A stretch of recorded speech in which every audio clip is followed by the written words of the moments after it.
Hello again, I am Jim Bob, and welcome back to F1 Manager 23 Hardcore Season 8, final season. We are heading to Miami for round 5.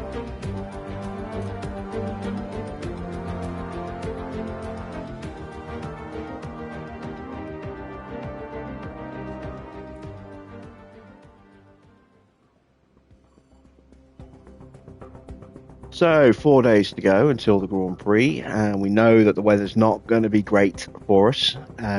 You can see our weather centre refurb won't complete until the day after the Grand Prix, which is very useful. We'll just have to trust that our weather forecasting service will kind of cope. I mean, it's not horrendous. Let's take a look at what the facility actually looks like right now. It is 80% on a level 5, so forecast accuracy 80% shouldn't be too bad. Should still be pretty accurate, I hope.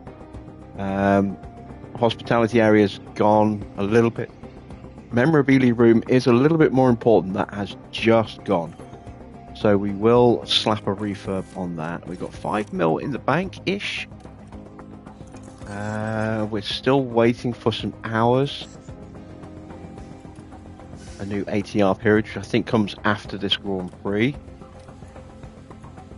Yeah, 7 days. So the day after Miami is when we'll have some hours, and then we'll be able to get a new project underway. Not sure if it'll be an underfloor or a wing. Probably an underfloor. We shall see. We've got a little bit of work to do with the car themselves. As you can see, we've got some bits to finish replacing here, so let's go ahead and replace that underfloor, replace that suspension. Got a couple of parts at medium risk there. Side pods already at medium risk on both cars. That's not so good because I don't have any spares yet. It'll take 11 days plus 7 days to build each one. I think I better go ahead and build just one, just to be on the safe side.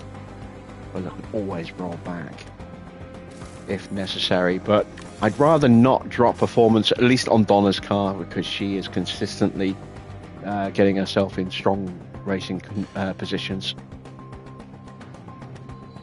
So we want to make sure that her car doesn't dip performance-wise if we can avoid it.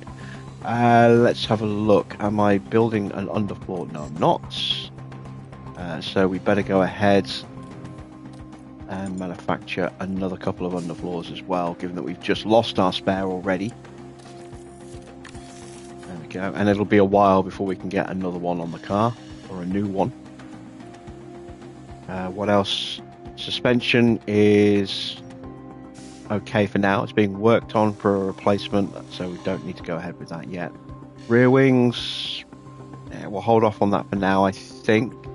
Let's double check again.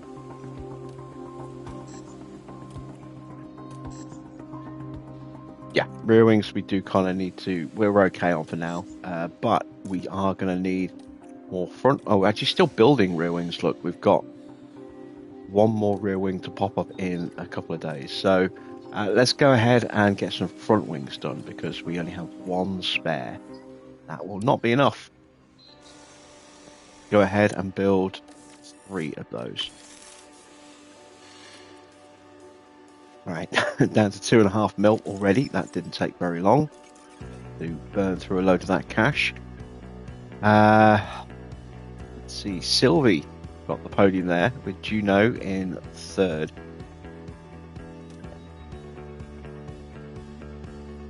The board were very, very happy.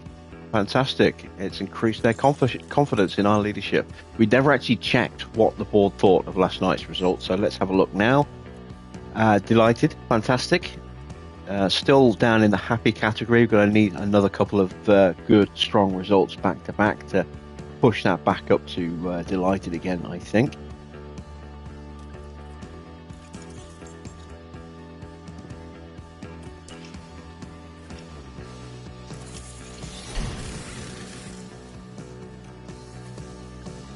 So there is our 4th rear wing. That's good. Got 2 spares now. That'll be a spare front wing.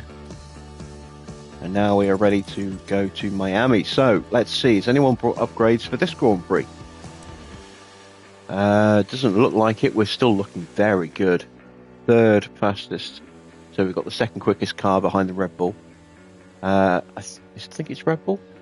We've got very, very good acceleration in the top 7. So we've got the 4th fastest accelerating car. Best DRS, best cornering performance in both clean and dirty air. And pretty strong brake cooling as well.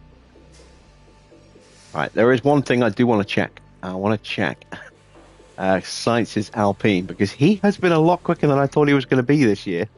And I'm getting some crackling in my headset.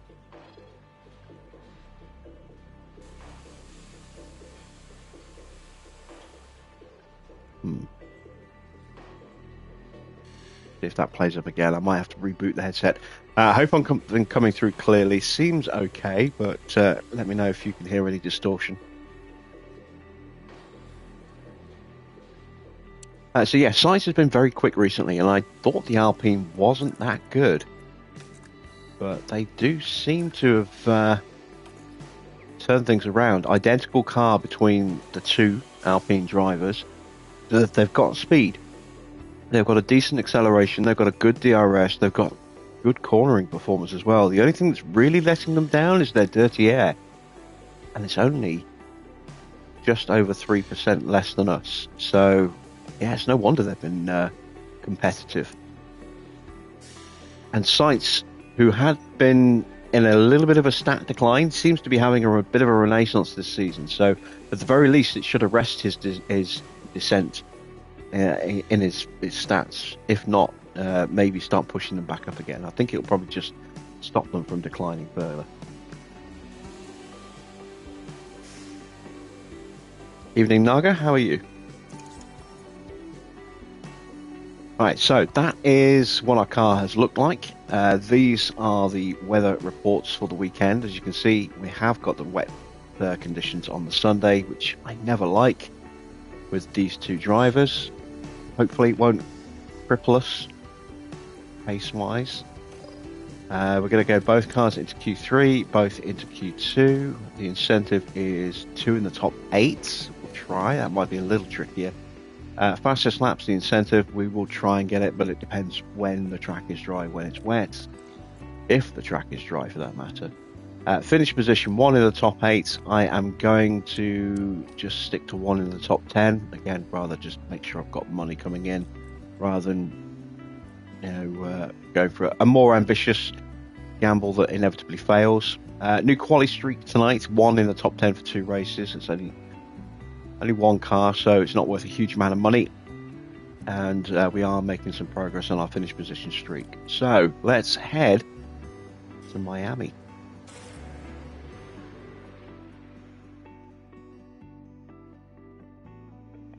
Once again, we touch down in Miami as F1 returns to the Magic City. We're in the state of year-round summer. The streets of Miami Gardens will come alive with the roar of racing, and the excitement is only just beginning. Miami has long, tight, straight sections that need as much driver confidence and precision as a corner, as well as 3 hard braking zones. The chicane through turns 14 to 15 is particularly likely to catch drivers out and throw them into a wall. In the last round, Max Verstappen flew to victory, the Dutchman proving that he can be absolutely unstoppable when he's in such fine form. So then, time to get back to the action.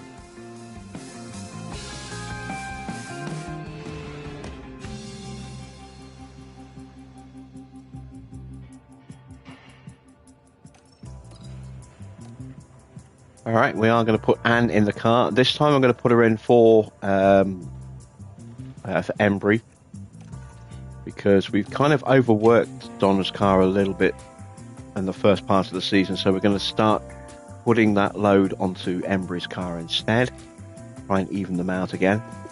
Let's go with 18 laps of fuel, soft tyres, go with an 11.5. 6.5. 2.8. Let's try that. See how that works. Oh, I need to swap the parts over as well, don't I? Still on the old engine, old ERS, but we can go back to the older gearbox. There we go. And then for Donna's car, we'll leave her on the hard tyres.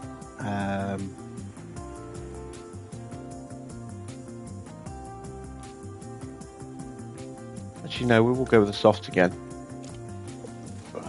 Go 18 laps of fuel. Settings down. Swap out that gearbox. How you doing, Victor?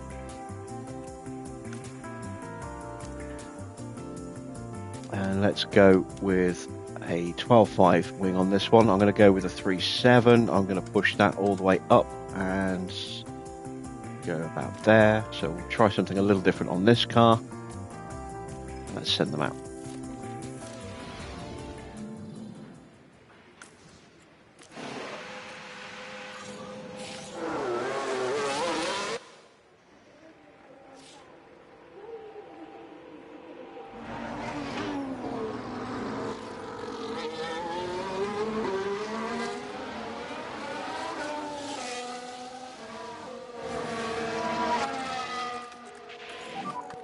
It's just a radio check.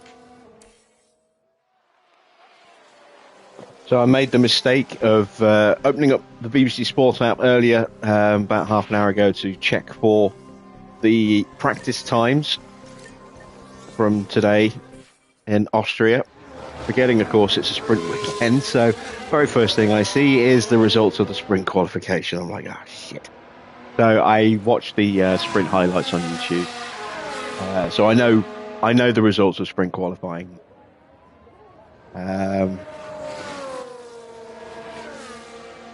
Very, very close session by the look of it.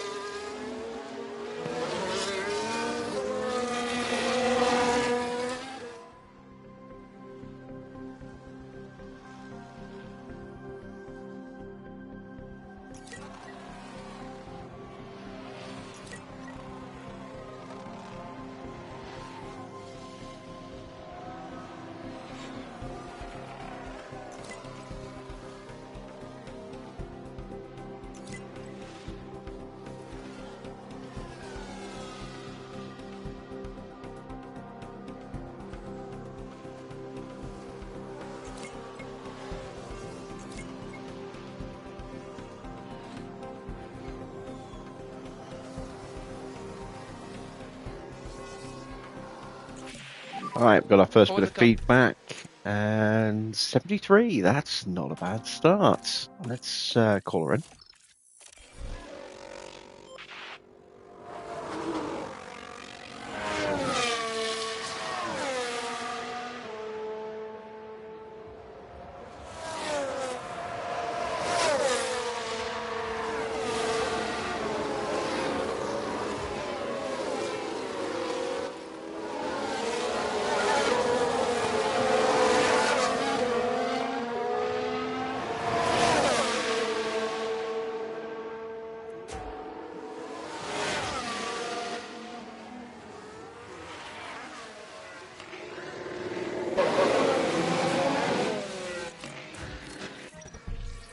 So, yeah, we are off on that. That does need to be... Oh, wow.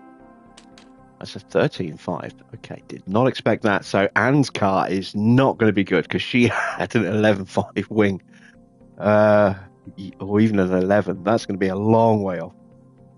Got to make some changes. Let's push that to a 2.8. Actually, no. Let's go the opposite way. Let's go with a 5.5, so I can pull that back in a bit.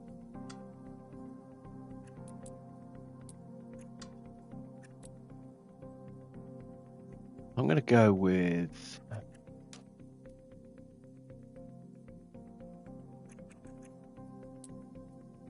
going to go with that. See how that shakes out.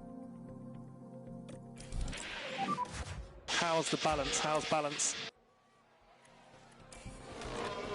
Satisfaction? Bad, yeah. Yeah, that wing is way off.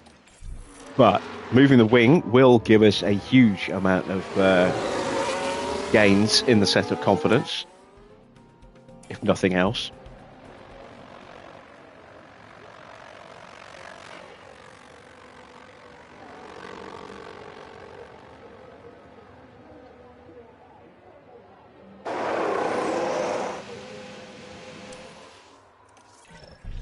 So let's have a look.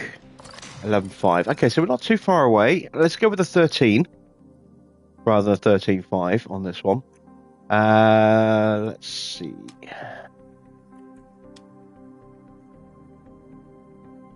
We can go with a 4.6 on this one with a 6.5. Push that up a bit more. That's probably not going to be enough, is it? Don't think it's going to be all the way up there. Go. Well, it might be. Let's go all the way up like that.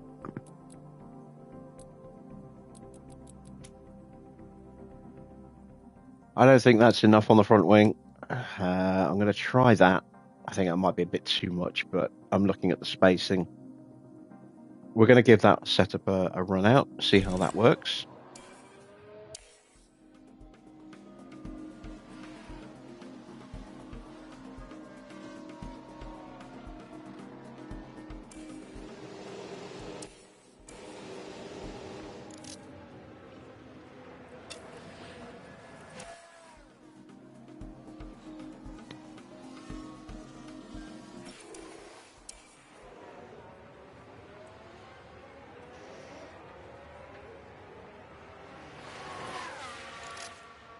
Now we can send out Anne. There we go.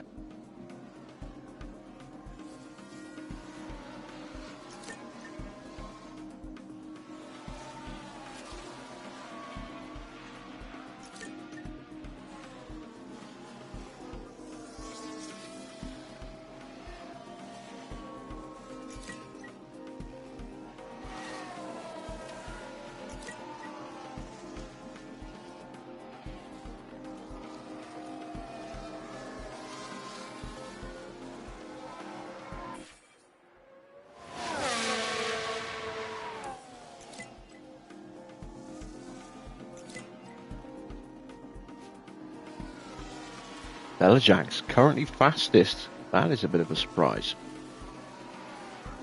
And the second I point that out, he's immediately beaten by Yuki Tsunoda.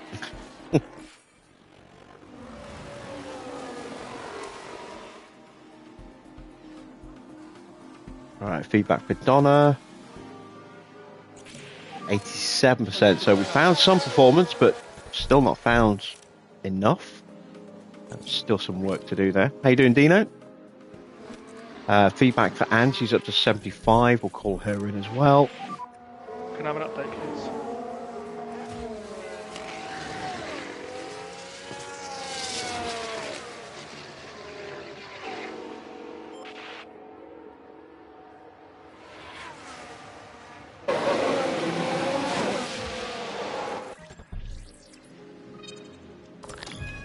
All right, so we went the wrong way on the roll bar. That has to be at least a 3.7.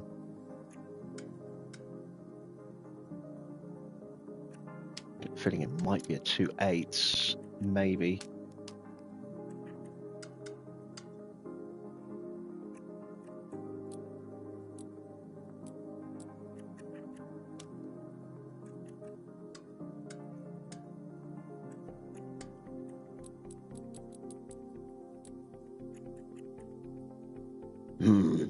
No, it can't be that much of a change on that.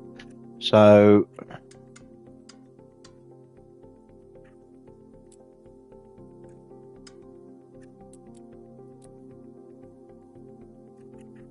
that has to change. So that can't be a 2.8.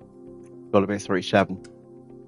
Because otherwise I'm not going to be able to get the movement on the front wing that I need.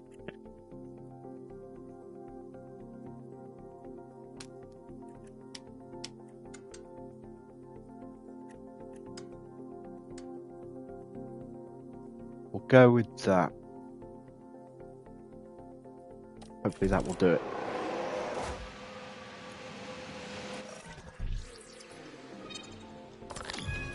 Okay, so we were way off on the front wing, as I thought we probably would be. I'm going to go down to a 5.5 for now. That's probably going to get changed.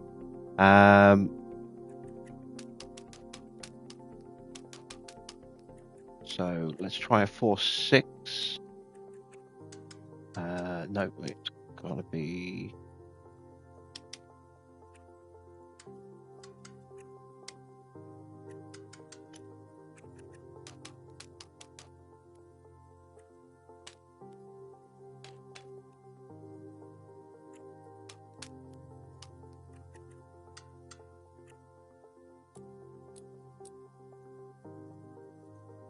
That might be it.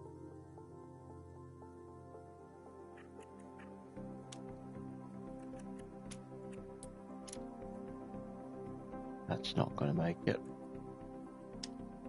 Could that be a 3.7? I don't think it could.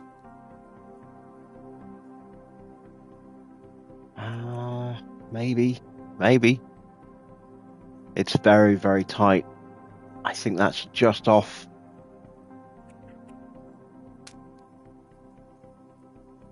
Nah, that's too much now on the front wing.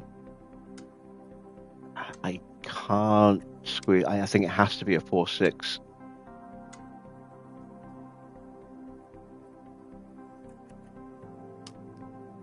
I think that has to be at least a 7, if not more, down. So we'll go with...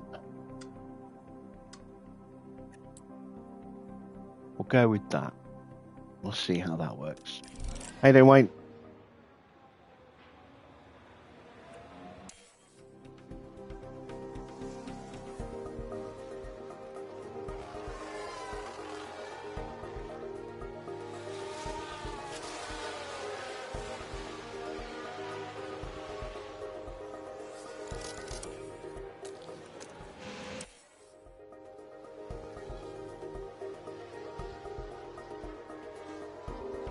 All right, final run of the session.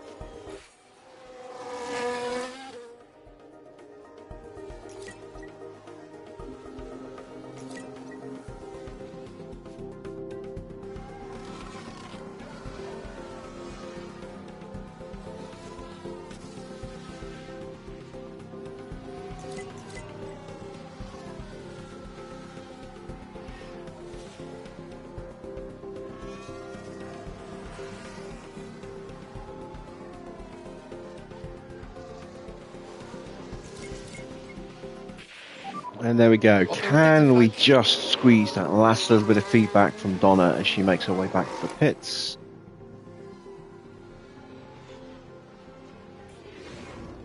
Don't think so.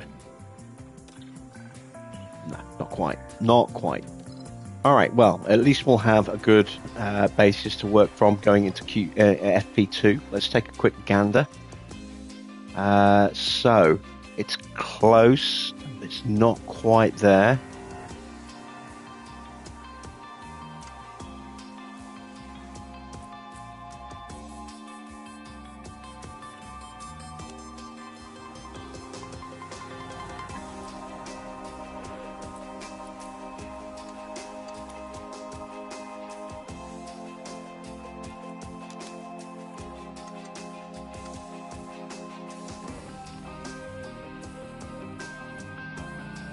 Go with that.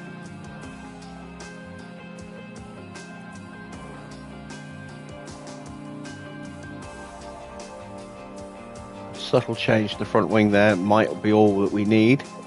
Let's go with 30 laps of fuel on the mediums.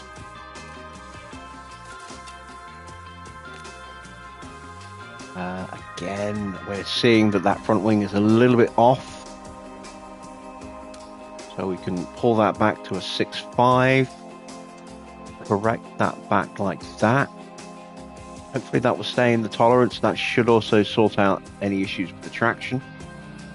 So hopefully that's good. We're going to run her longer. We're going to run her for 38 laps.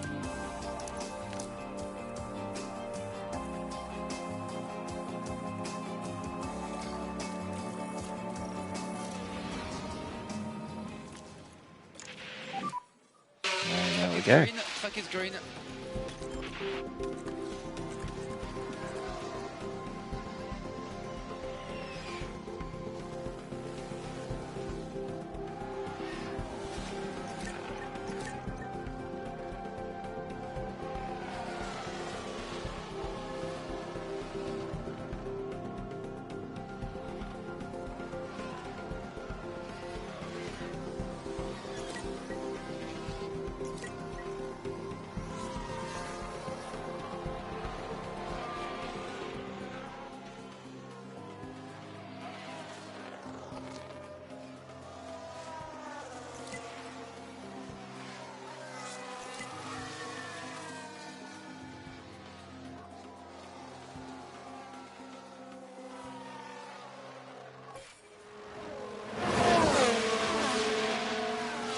About halfway through our first runs. Over halfway through the first runs now.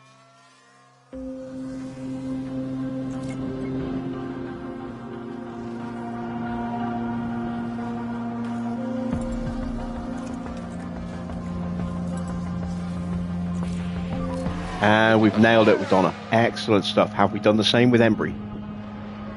As Isaac has a little bit of a spin. That's an awkward one.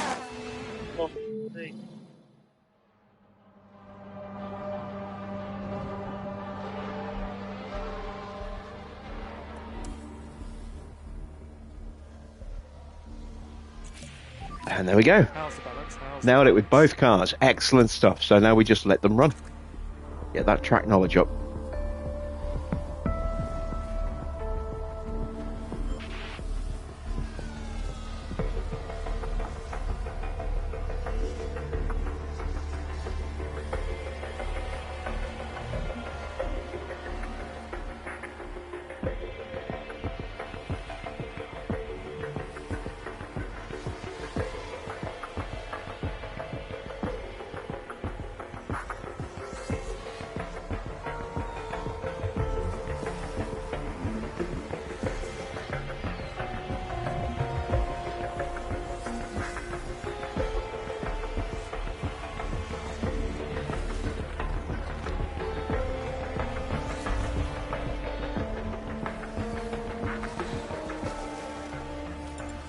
Right, when I get to about 70%, I'm going to call Donna in. We'll get Embry up to about 50%.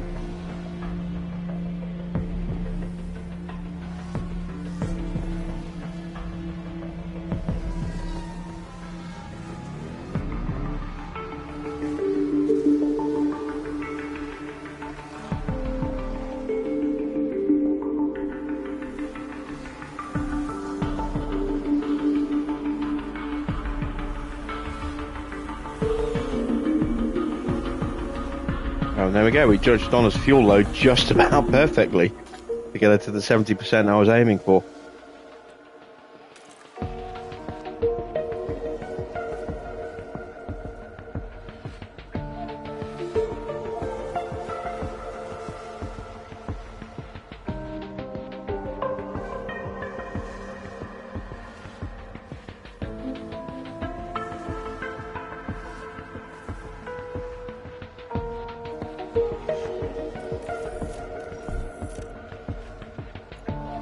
So nice, uneventful session for us there. We got the car setups nailed on that first attempt. Got good length of running in for both drivers. Now we just need to finish that off in the final practice session.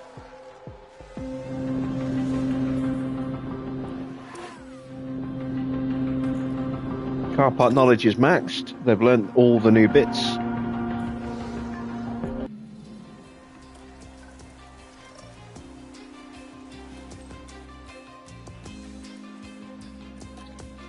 So let's see.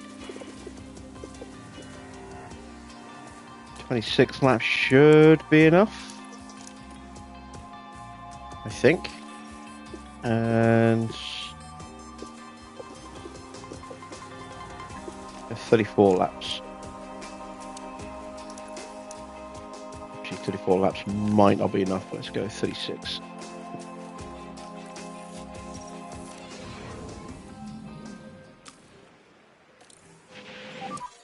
Okay, so that's a green light.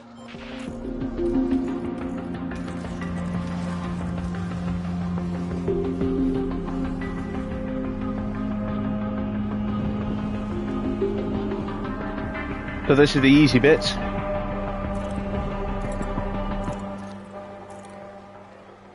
going to be quite a hot quali, as you can see. Air temperatures up to 30 degrees for this day.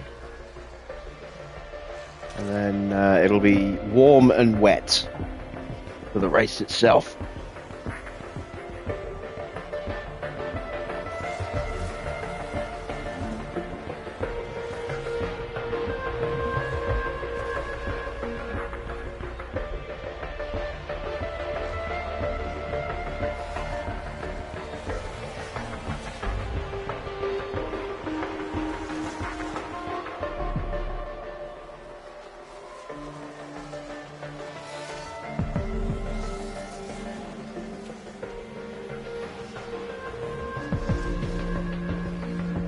Thinking of Miami, I might have to break out my Dexter box set and give that a watch again at some point soon.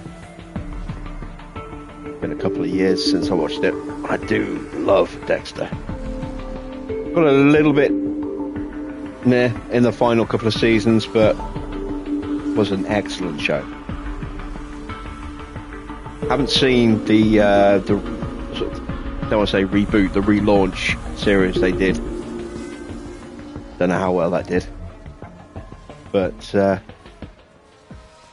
So I've got the original stuff in a very nice collector's DVD box.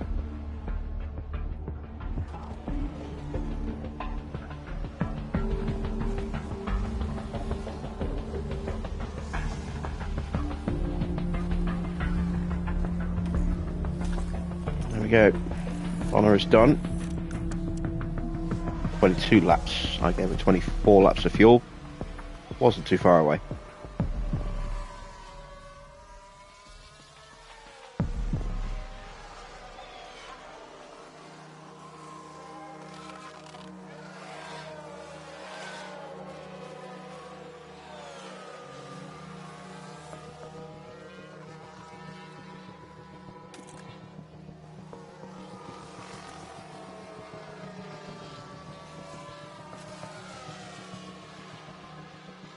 And I definitely ended up overfueling Embry as well by the look of it. I was like 34 laps, might not be enough, put an extra 2 laps in, turns out, yeah, more than enough.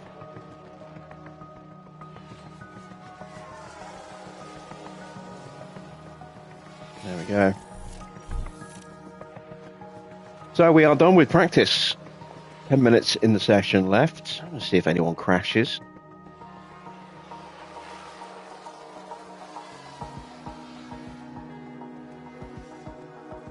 Kind of interesting to see the mileage that some of these other drivers are doing as well. Some are running longer, long stints like us. Others are running just a short number of laps. Like Russell's only done, what, 18? Oh, someone has crashed. Red flag. Someone has crashed. It's Stroll. Stroll crashed. So that is a very smashed up Lance Stroll car. Let's take a look at what his car was like before the point of impact. 57, 45, 65. And let's see what it is when we get to quali.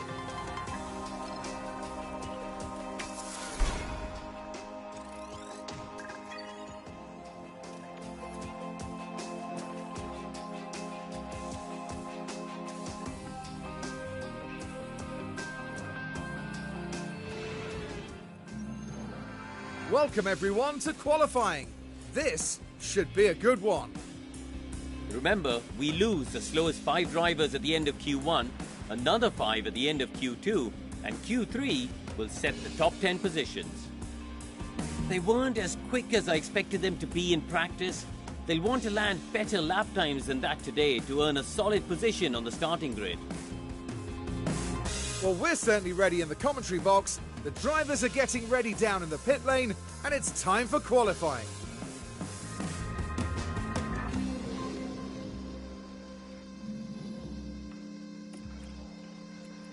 Okay, so new engines tonight then. A little earlier than I would have ideally liked to put new engines in the car, but I kind of need to now, because they have both ticked over.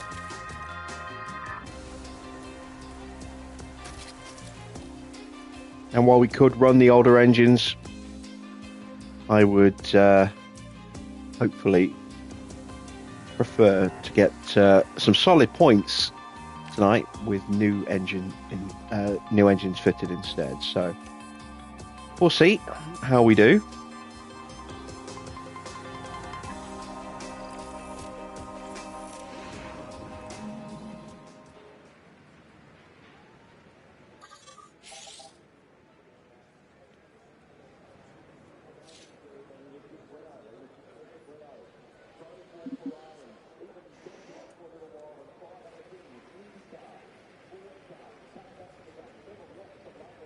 Wait for someone else to go out.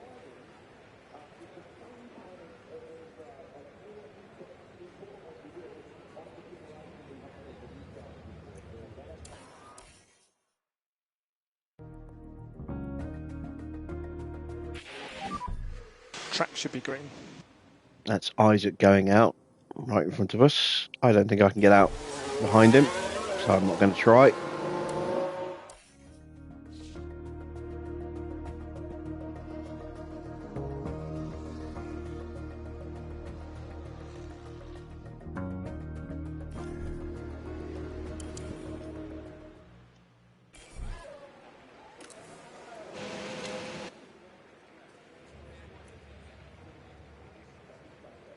We're going to get held for the Mercedes.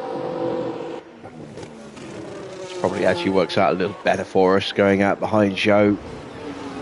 No, it's Sonoda, not Joe.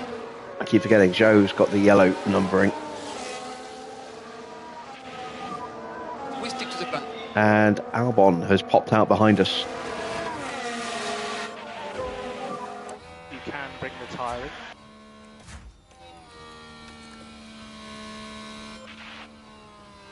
Right, Stroll is on his way out as well. Car isn't sparking, so he hasn't done serious damage to the powertrain.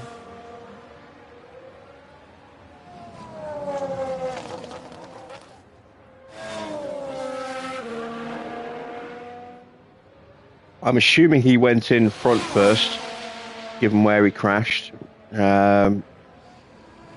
So I don't know if he'll have done any damage to the powertrain itself. He'll almost certainly have smashed the wing to bits and probably broken a suspension or a chassis,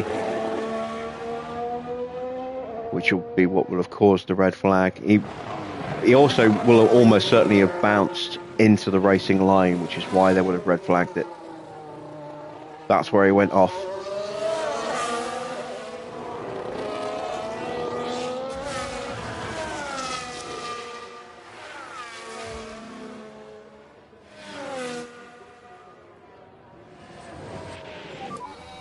So we are good for traffic.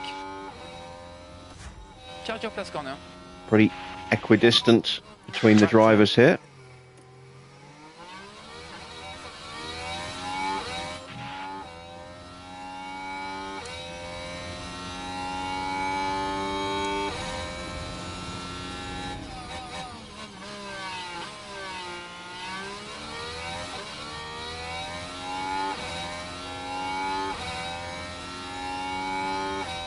Don't think we got held up by the McLaren there.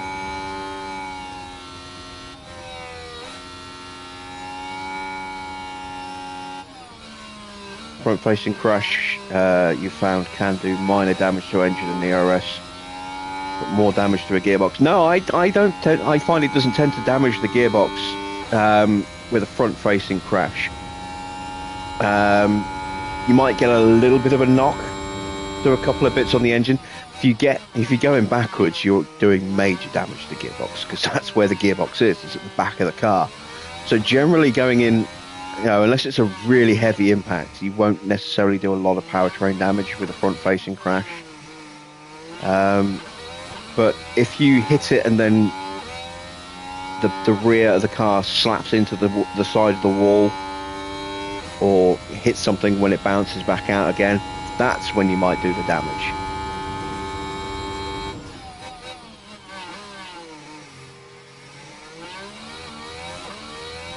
So I'm not sure how much of a slipstream Donna's got. She will have got something there.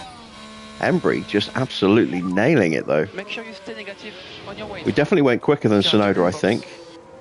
Yeah, Donna gains about half a second over him, and Embry went 0.6 quicker than that, thanks to her slipstream. So Embry's safe. Donna should be safe, but may need to go again.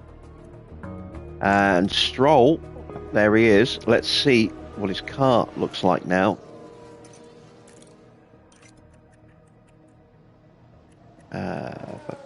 Where is Stroll? There he is. In the wrong bits. That's what I need. So yeah, he's damaged his engine a little bit. He's got a brand new gearbox, and his ERS has taken a whack as well. So it does look like he will have hit something at the back of the car to have completely wiped out that gearbox.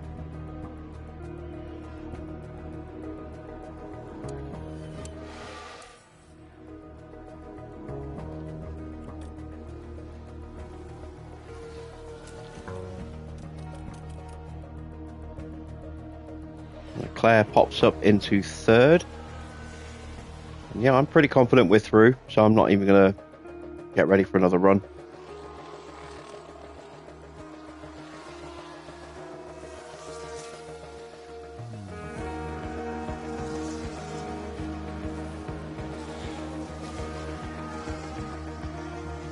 Oh, an improvement for Stroll. Gets himself up into fourth.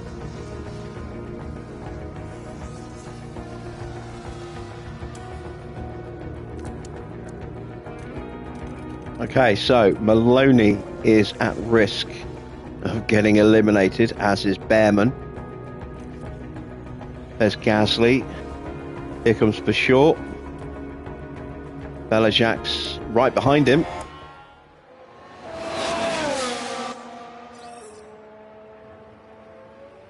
And neither of them improved. They're both out. So Maloney next, I think.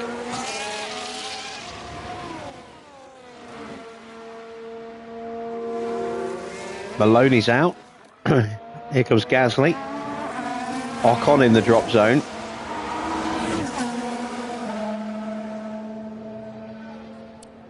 But Ocon is out, I think. Yeah, Ocon's out as well. Gasly couldn't get through. So Behrman is safe, just. Stays 15th. So we are once again losing both Haas drivers. We're losing Gasly, who just has really not done anything since he first left Alpine. He's struggled wherever he's been since Alpine. He's out. Ocon is out again. Norris again. Despite how well they run in the race, Norris is only 14th right now. So one lap pace does not seem to be there for McLaren this season, but they have been very strong in the races, getting some good points. Last couple of races notwithstanding. Let's not forget as well, Ocon should have a penalty for absolutely destroying both the McLarens in that last race at Baku. And Belajak's is out as well. No surprise there. But yeah, Ocon with that penalty is going to start from the back.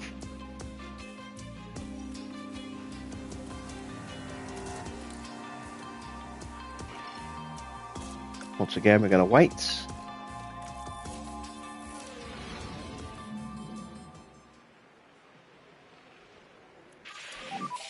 Track is green. And we don't have to wait very long. And this time we're popping out behind Isaac, who is out behind Oscar.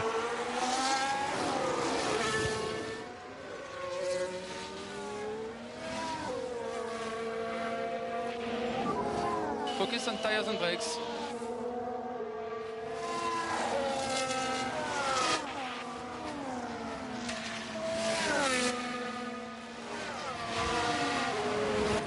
Once again, Embry is the one who's going to get the teammate tow.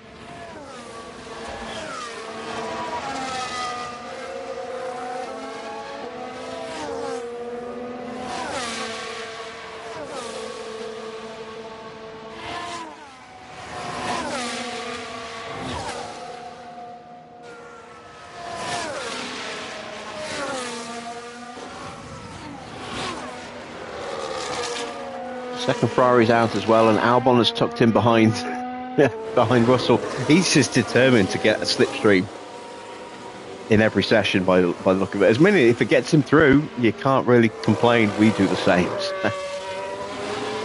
Got to give it to him. He's taken every opportunity to extract extra performance out of that Williams. He's had a strange career as well. Good in his when he was at Williams, went elsewhere, struggled. Is now back at Williams. Big gap. Pierre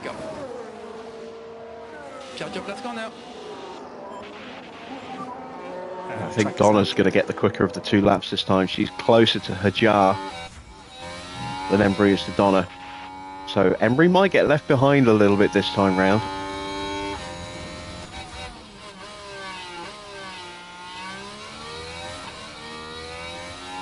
We'll ride with Donna.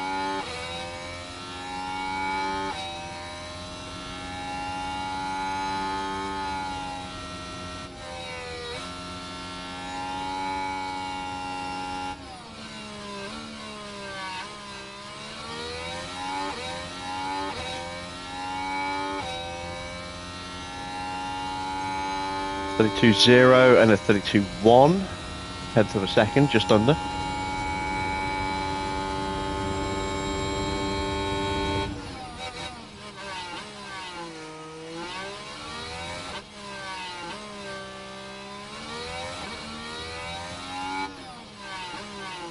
.0 and a 20.1, this time just over a tenth.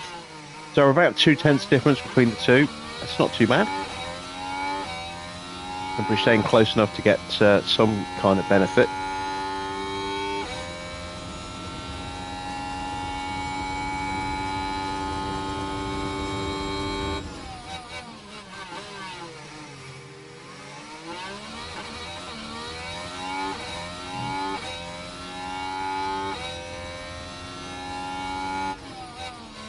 .34.0 and a 34.2, so Okay, stay close to the reference. 0.4 of a second, almost exactly 0.4 of a second.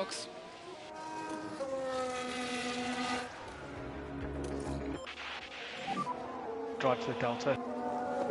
And will that be enough?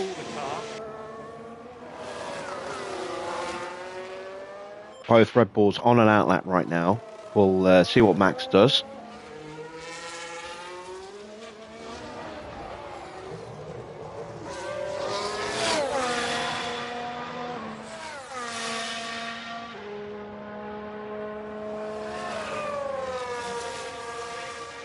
Max has Sonoda keeping a watching brief, but I think he's a little bit too far back.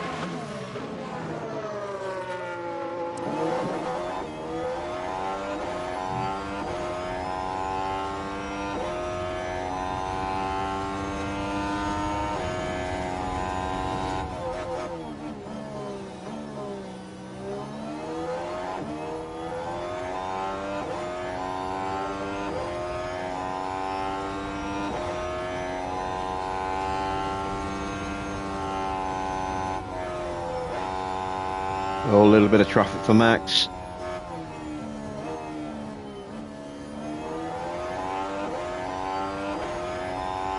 That's Porsche on his outlap.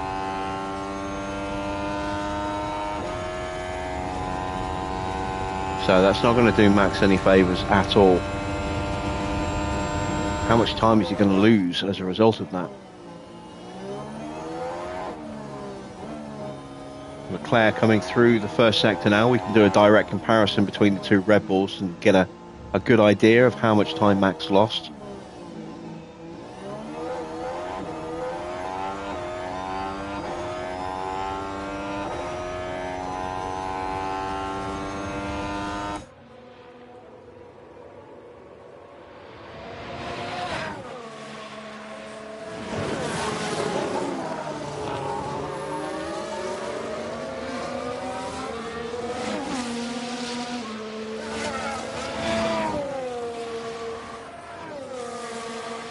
One slipstream got him up between our two drivers. Bang up job for him there. Right, Leclerc.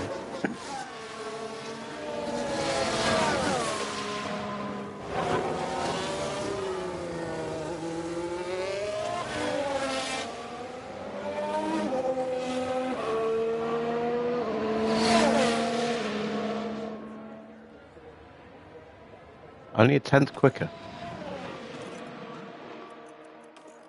So it was a 32.3, then a 20.1, 32.3 and a 20.1. So, yeah, looks like Max actually got away with that and didn't get held up. Or if he did, he would have been a couple of tenths quicker than Charles was. Once again, I think we're almost certainly safe. But I am going to prep for an additional run just in case.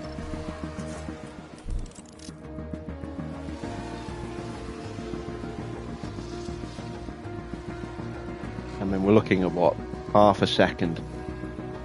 Yeah, I think we're safe. Gonna sit in the garage again, save those tyres.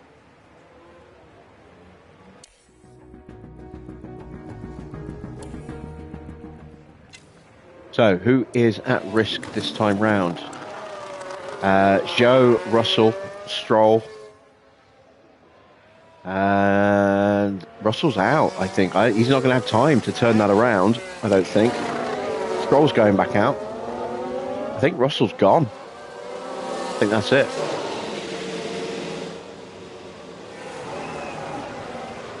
Gasly's in as well. He's currently safe. Not by a huge amount.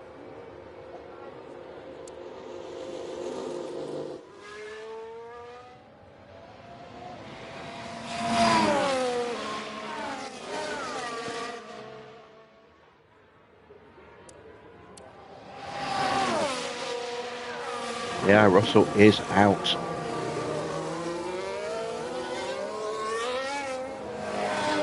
Norris getting a nice little tow here. Needs all the help he can get. Max improves, but not by a lot. Norris jumps up to 5th.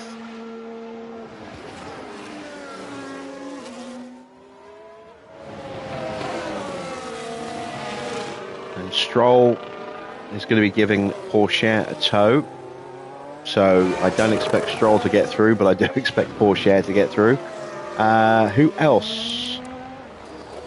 Joe is on a flyer.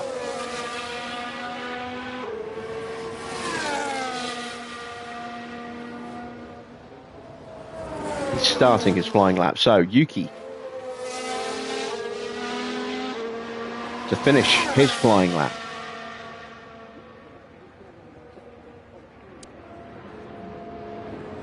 Doesn't improve, stays in 10th, and he's not safe. Especially with Porsche getting that slipstream. So Behrman will be the next one to cross the line. He is going to hit some traffic here. That's Max and Norris.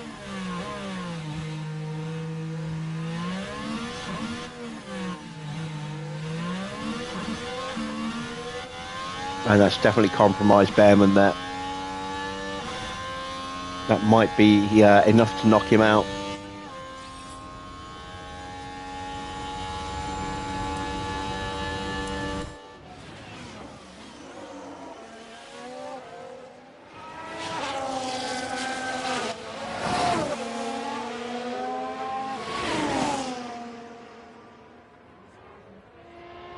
He does improve to 14th, and I think Porsche is actually in a little bit of trouble here. I think he's way too close to the back of Stroll, and I think this is hurting the pair of them here.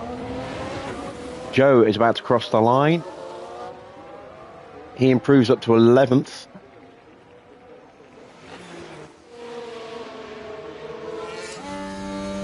Porsche has actually got in front of Stroll. So they've switched positions. Oh, this is going to hurt the pair of them.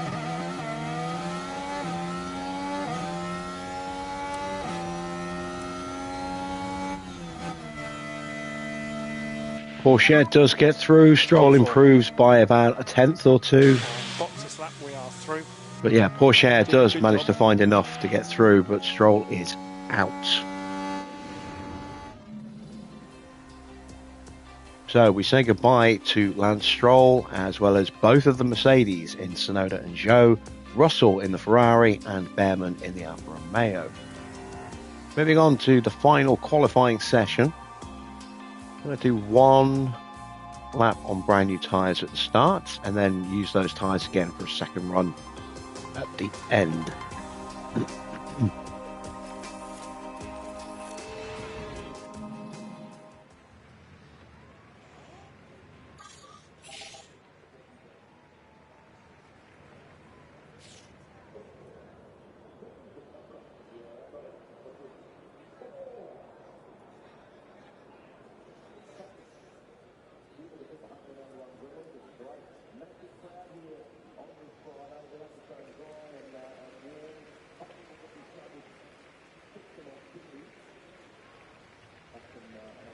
Just needs someone to come out of the pits in front of us. That's Porsche. He's behind us. He's off camera. Can't react to that. Here comes Leclerc. Here we go.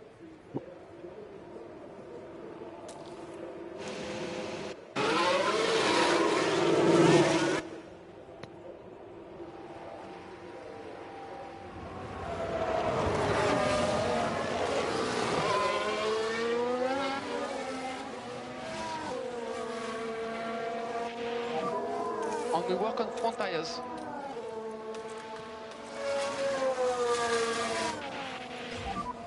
You can bring the tyre in. Even in W4, is that you, Cloud? Have you shortened your username?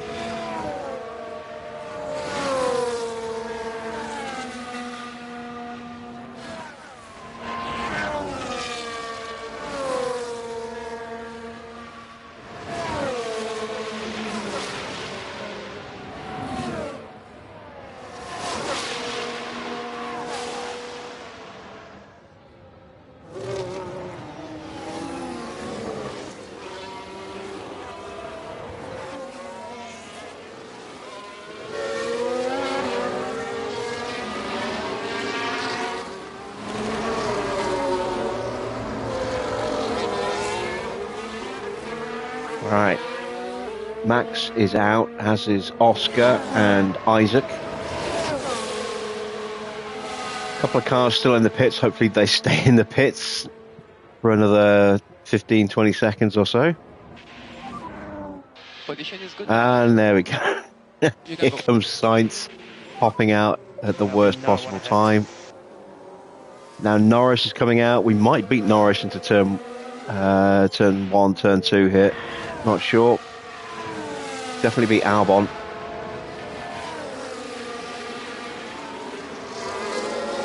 But only with one of the cars.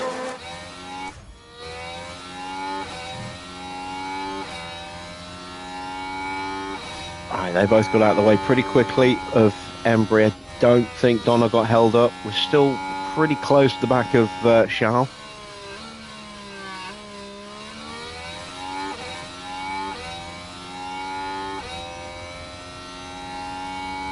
I thought it was you, Cloud. Your name was glitching.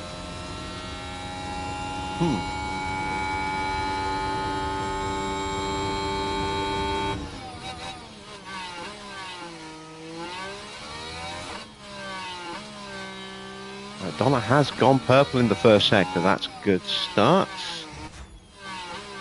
Embry has dropped off a little bit, but she's still close enough to get some kind of slipstream hit. This won't be as powerful as this one. And you can see we are actually closing just a little bit visually.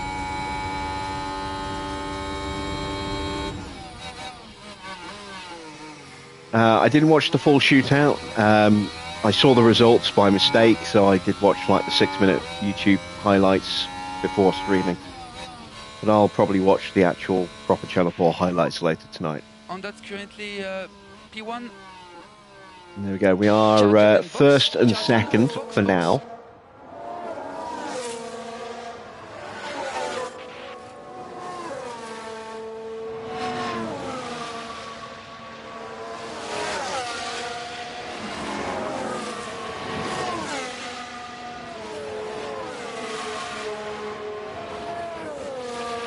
Not a great time for Leclerc, so I think maybe he might have got held up, or are we just really, really quick? Leclerc didn't use new tyres. In fact, no one has used new tyres by the look of it. Or have they? I don't think they have.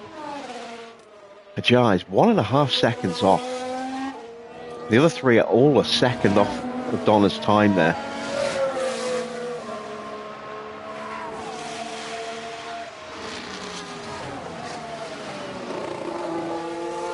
I knew Perez was 7th. I didn't know what the time was. 1.3 seconds off. Oof. Yeah, I watched it very briefly on my phone before streaming, like right before streaming. So I didn't see the times. I just saw the positions. Well, I didn't even see all of them. I know Perez was 7th. I know Max beat Norris by a couple of hundredths. And I'm not sure where anyone else is. I know Leclerc is 10th. Ahead of behind the two Alpines because of an engine reset issue. I didn't actually see where the I think was it Oscar in 3rd, and then the two Mercedes 4th and 5th. Or no, Sainz split the two Mercedes. I think it's Russell, then Sainz, then Hamilton. Memory serves. That would be Verstappen, Norris, Piastri, Russell, Sainz, Hamilton. Who am I missing?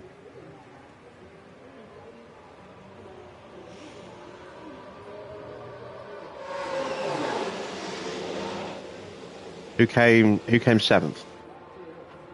Because I know it was 8th and 9th for the two Alpines, 10th for Russell,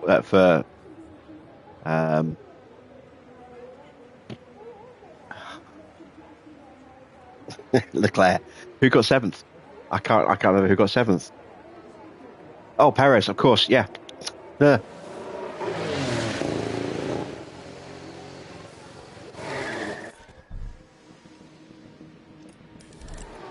Leclerc is going straight back out again.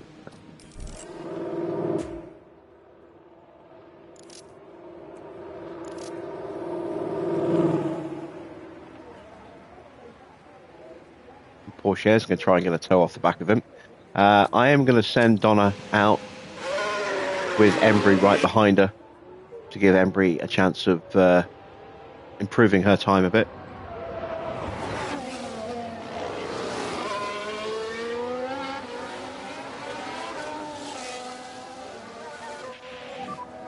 Okay, good work on brakes and tires, please.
So Max out for his final run. He is currently in third. Got to be careful of the time that Piastri posts. Charge your place corner. Shouldn't be anyone in front that will back you up.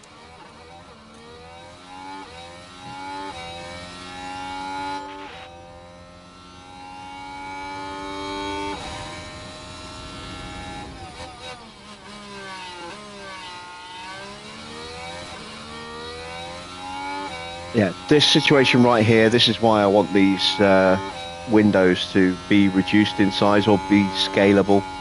Look how much of a letterbox we've now got.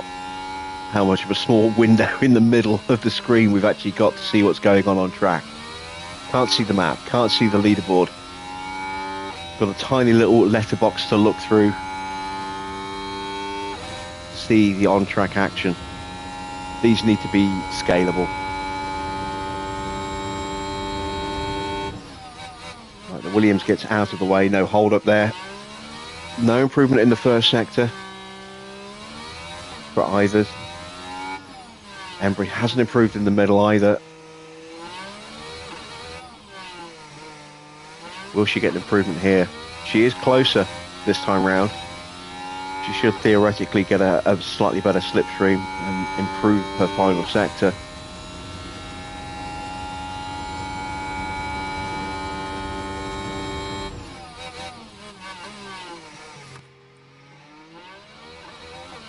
Porsche has popped up right behind Embry, less than a tenth behind.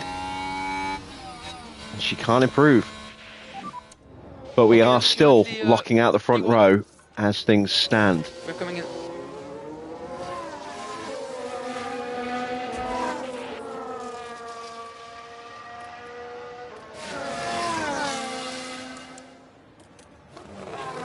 Max on a flyer.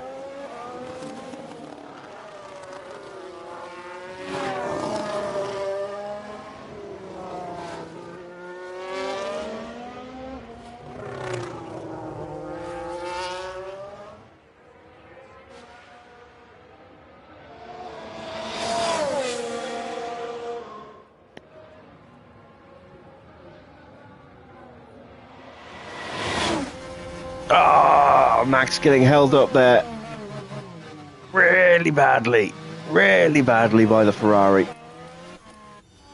And that's Oscar just starting his flying lap. Max does not improve. Piastri only just crosses the line in time.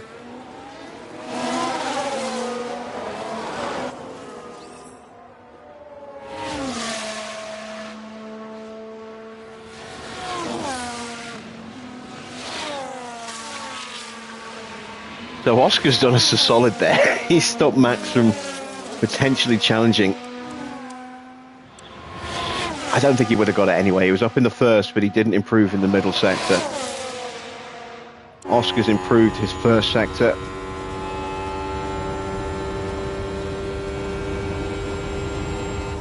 He may now have traffic issues with Norris, potentially, or is Norris on a flyer?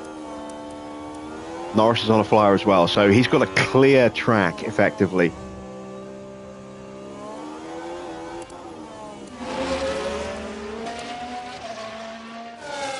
Norris, 1.6 seconds off at the moment. Going to improve, but question is by how much?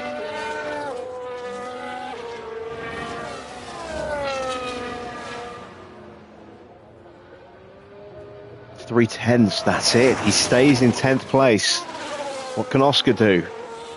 Just 5 thousandths is the difference between him and Isaac. And he jumps up to 5th. Ahead of Sainz, then Albon, Leclerc in 8th, then it's Isaac, Norris in 10th. Porsche managed to hang on to get 3rd ahead of Max in 4th. We have locked out the front row.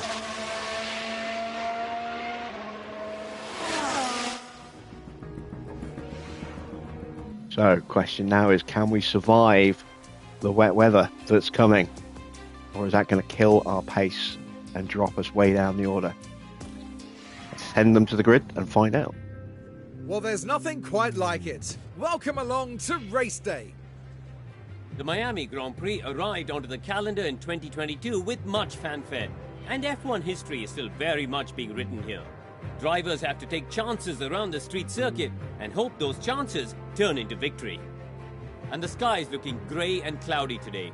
An effective tyre strategy could prove very valuable as the race plays out. The Autodrome is ready for some serious action today here at the Miami Grand Prix.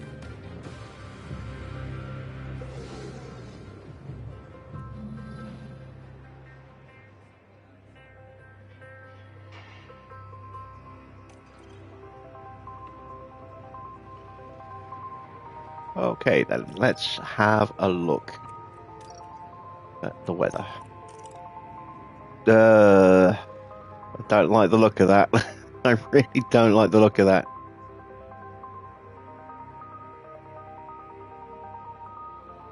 I have no idea when it's going to be wet enough for inters. Maybe lap 30. Maybe.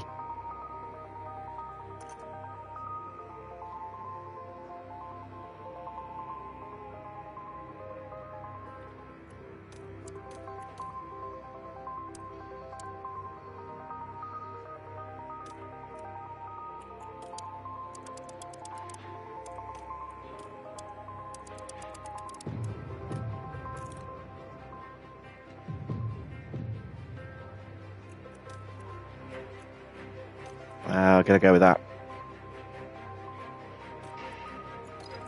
Play it by ear.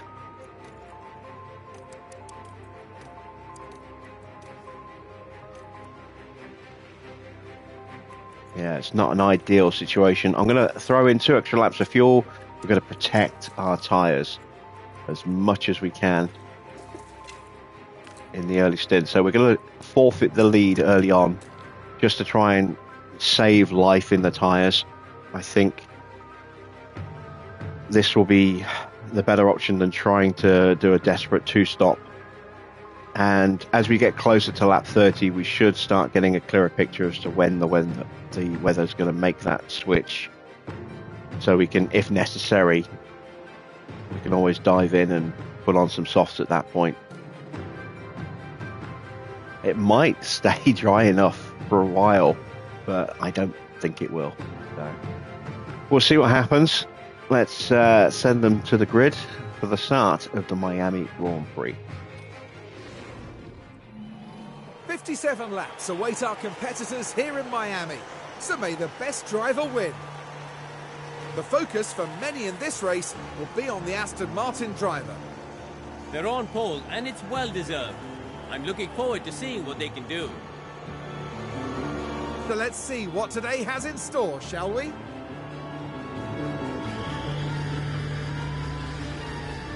And this is it, the Miami Grand Prix.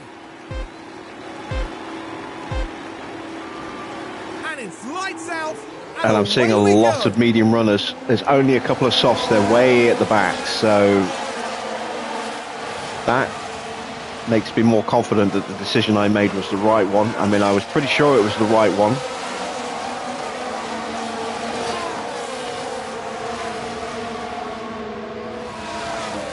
You forgot that it's 2028-29. This is the 2030 season.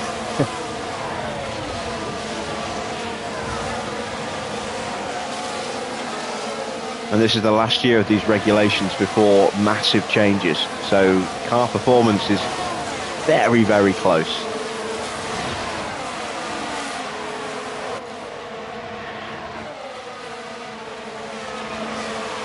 How you doing, Army?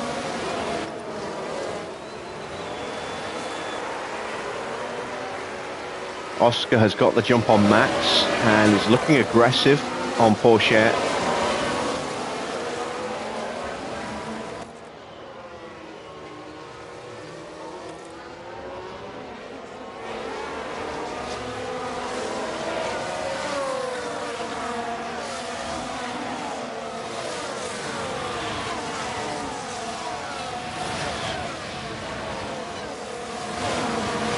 Why don't I try the 2-stop softs? If, like I said, I think this is the right strategy. If I am right, then I won't have the time to come back through the field. If I'm wrong,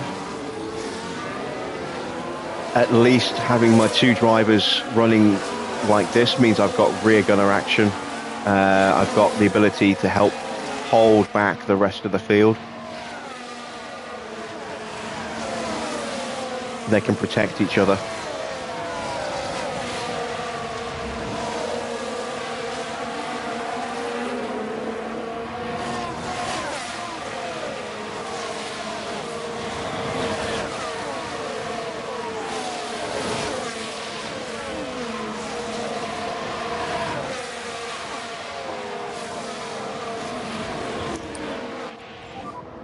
Charger.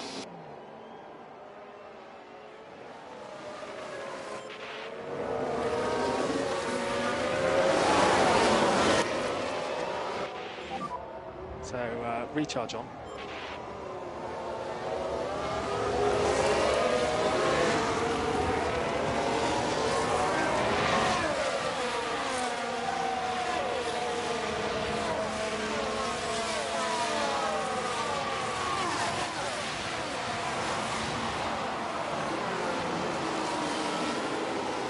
Aston Martin is going to be terrible compared to 2023.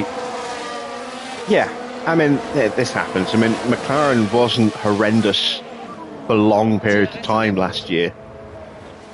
But, you know, because that's how they started the season in Bahrain. That's how their car was for, you know, a long time in this game.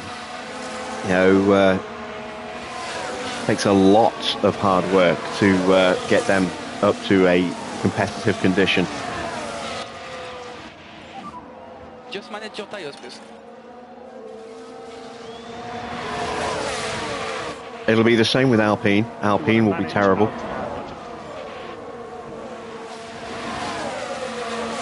And you look at where they are now. I mean, this is what, the second race in a row where they've got both cars in the top 10 in reality, and yet, you know, they're going to be, you know, an awful car unless they do actually update the rankings or the ratings before they launch the game based on more than just the first race of the season.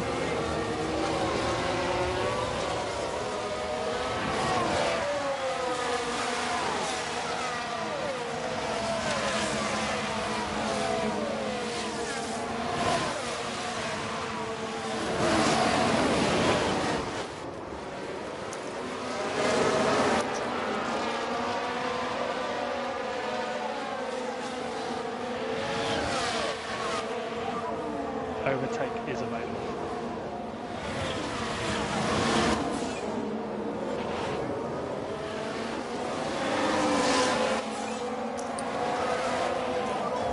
And we can have recharge on, please.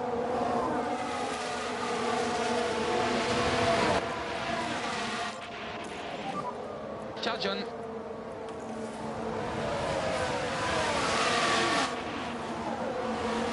So Porsche is going to do some heavy lifting for us while we are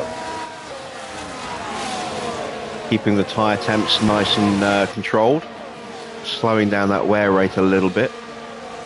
We already have a small advantage in tyre wear because we didn't go guns blazing with our tyres in the opening 2 laps.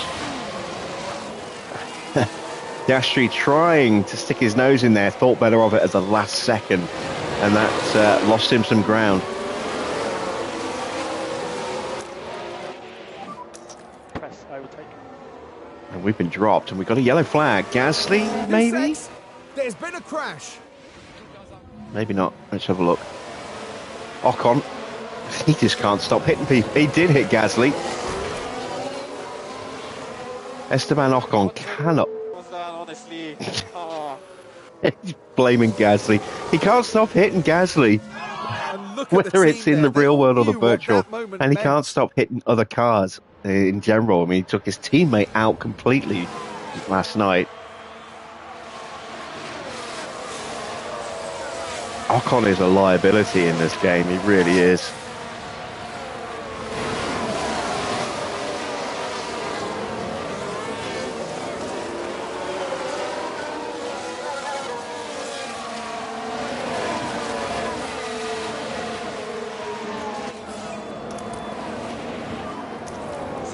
recharge on, please. See if he gets a penalty. He should do. No, he didn't. Of course he didn't. Has he hit someone else? No. Albon spun. It's just like yellow flag. Instantly now it's like, who's Ocon hit now? Now this was at turn 1. Round they spin. And that won't do anything to help those tyres.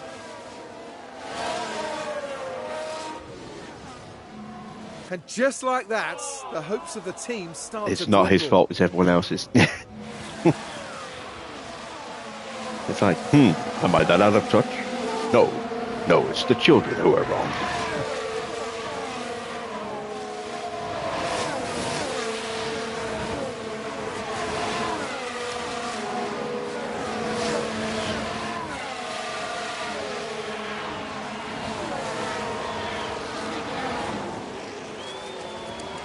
All right, tyre updates.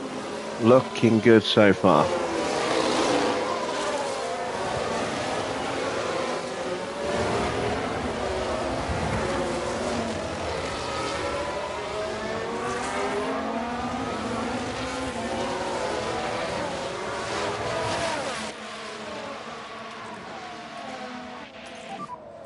So we're in a good position, so no risks.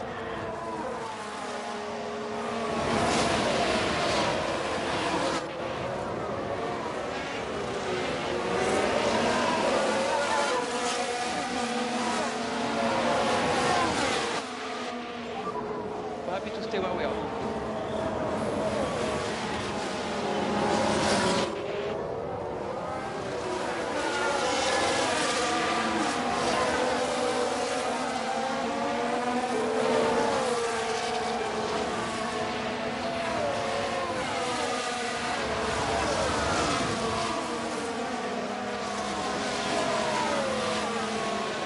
So in 2031, I'm starting all over again. No, because there will be no 2031 season. This is our final season. The new game comes out in 24 days.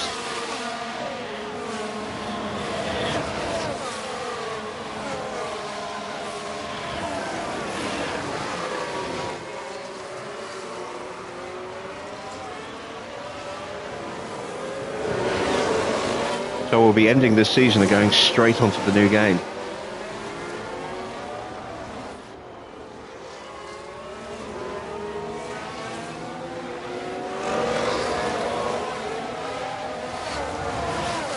Might do a couple of weekend streams just to give me an extra couple of days between the two seasons. Otherwise, it's literally going to be a case of we finish one night and start the next, I think.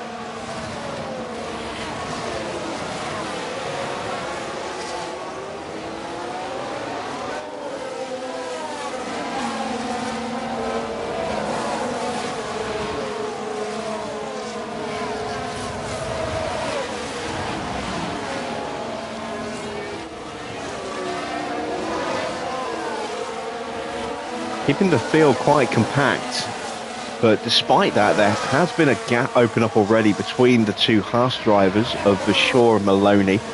That might be down to the incidents that we've seen, causing the train to break and opening up that 4-second gap.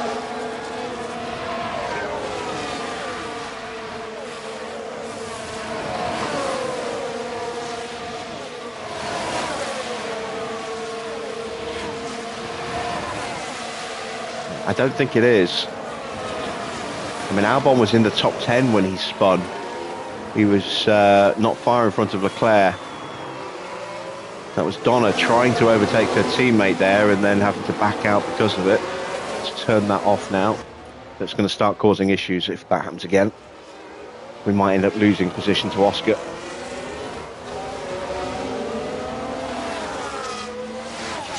So I think it's just pace. I think for whatever reason the train broke and Maloney just hasn't had the pace to stay, to get back onto the train.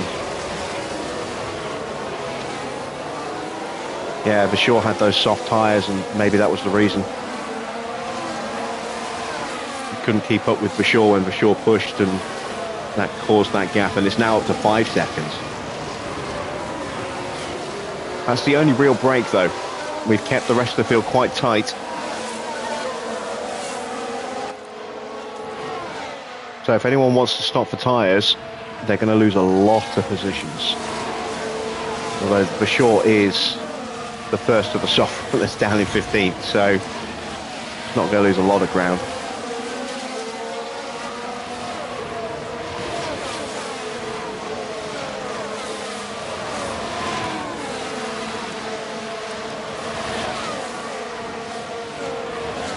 Max is looking after his tyres a little bit. We've got Oscar looking at a lunge, thinking better of it.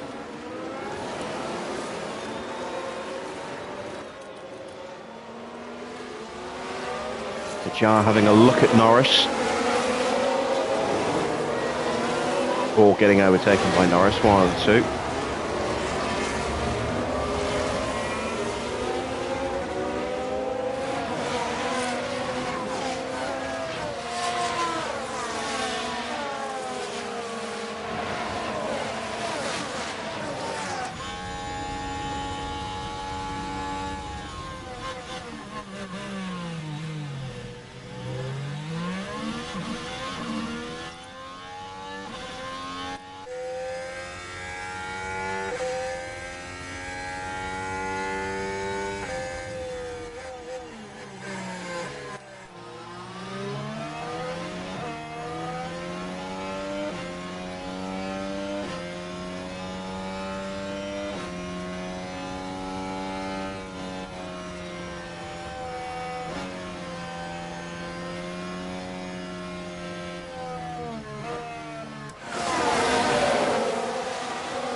Cut back to Donna.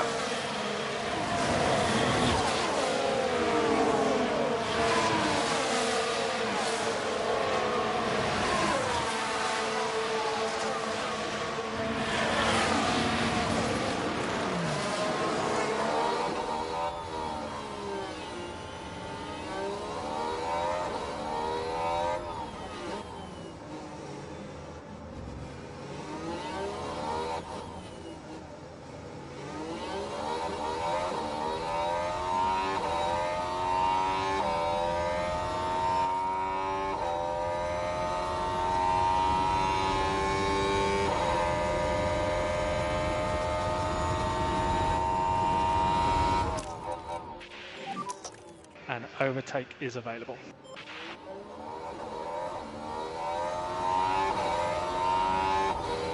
Oh, come on, Teo.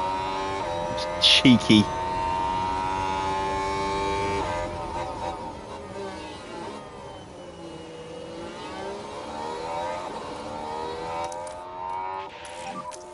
And recharge on is okay, please.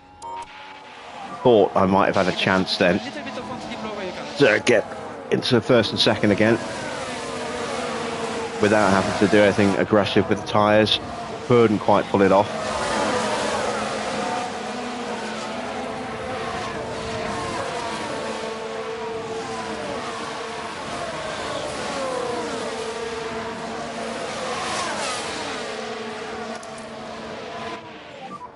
Charge on.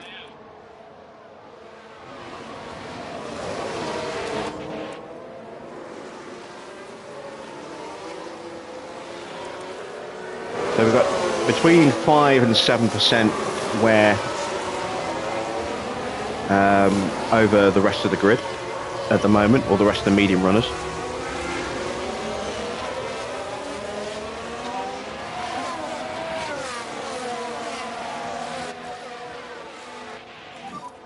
Need to drop the pace. See if we can just stretch that a little bit more.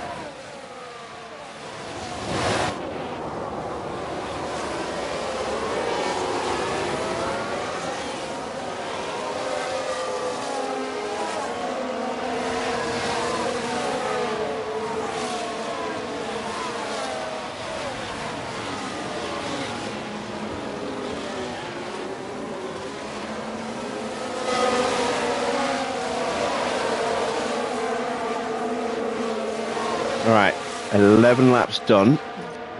Get an update on the weather, and now it's looking like it might not be wet enough till around about lap 35. maybe even later than that, which is one of the reasons I'm glad I've been saving the tyres.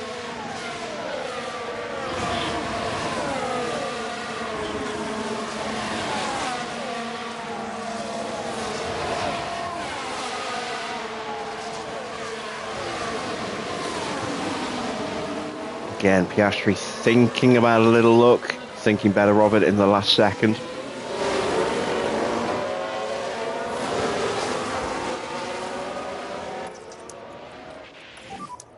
Recharge on.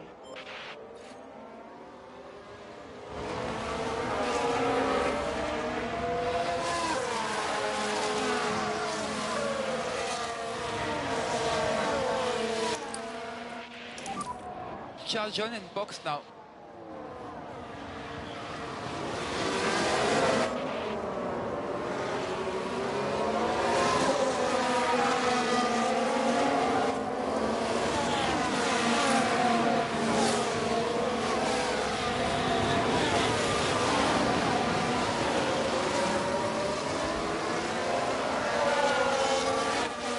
And yeah, we are keeping everybody bunched up. Bashir has now dropped off the back of the train, and Belajax has got ahead of Maloney. That gap's still around about 5 seconds, but Bashir now 3 seconds off the back of the train as well, as his tyres are starting to give up. Gasly's tyres not really doing anything. This is another reason why I didn't really want to start on the softs, because I figured I would only have a couple of really useful laps in them, and then I would be starting to lose ground and pace to the mediums and just get swallowed up and lose a load of confidence. This way I've been able to just keep my tyre wear minimalised, really control the pace of the race, build up that advantage over the rest of the grid. Having Oscar behind us rather than Verstappen is making life easier as well. If it was Max behind us, I don't think I would be able to do this. Leclerc is moving up as well. He has got past Sainz now.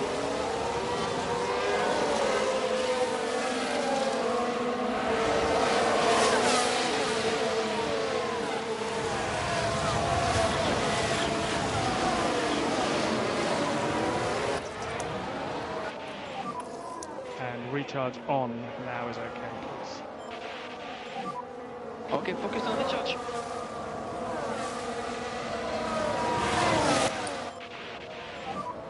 Charge on.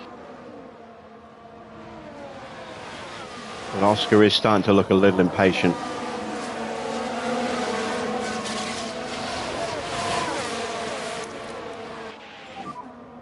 And recharge on.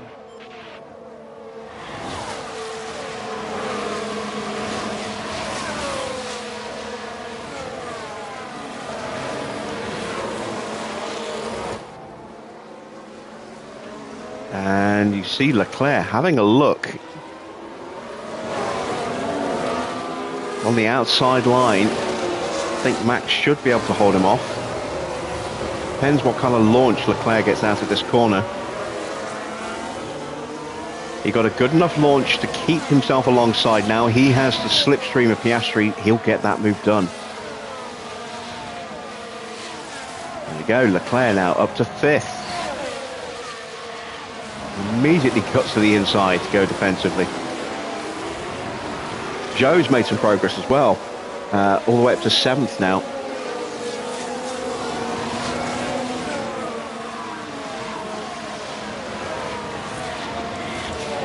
And there we go, for sure, in the pits already. And Gasly coming in as well. So these guys going soft or mediums?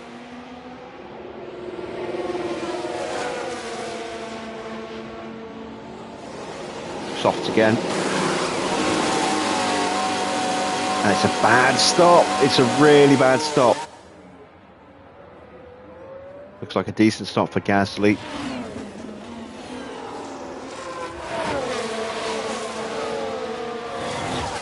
And there. Porsche has tried to break away from us. Time to push on these tyres.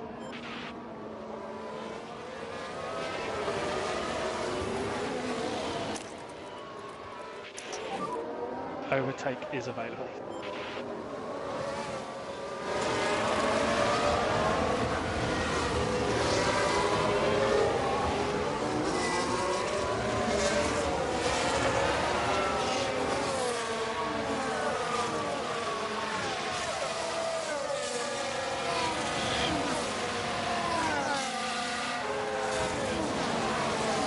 Connor has a little look.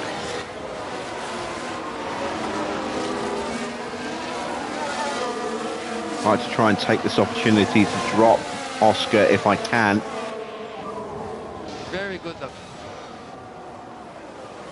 You can see how a sudden flurry of fastest laps now that we've upped our pace a little bit.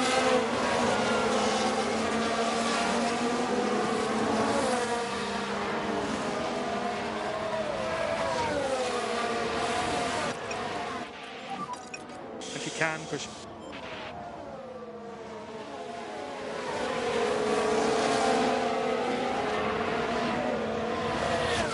Taking a risk by dropping Oscar like this, leaving him vulnerable to the Red Bulls, but I'm hoping he'll slow them down enough that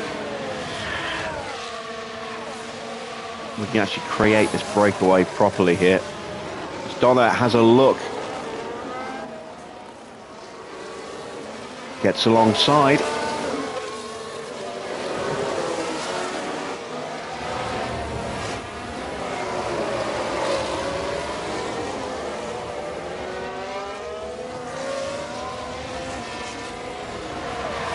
She's going to get boxed in here, potentially, unless... There we go. Porsche has to go defensive.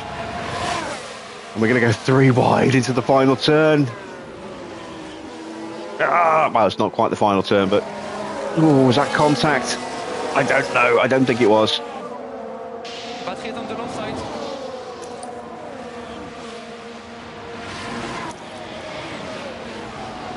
We weren't able to get the fastest lap, John. which is a little frustrating. And we weren't even able to get past Porsche either, for that matter. But our drivers have switched positions. Piastri has pushed and has stayed ahead of Leclerc. Just be careful with this tyre. And now we have to rebuild those batteries. On charger. So how far back now is Maloney? Not Maloney, sorry, for sure. He is 13.5 seconds behind Ocon. So he's 16 seconds, 16.5 seconds behind his teammate. He was, what, 5-ish seconds ahead. So we're talking at least 20 seconds for a pit stop.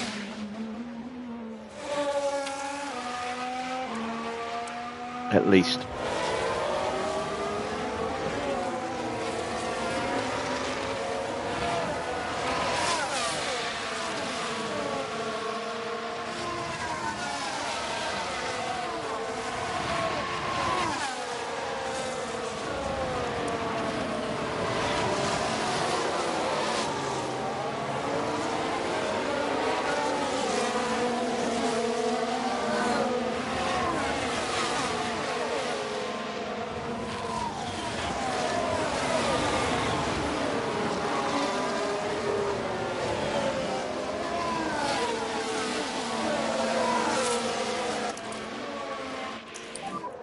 Charge John.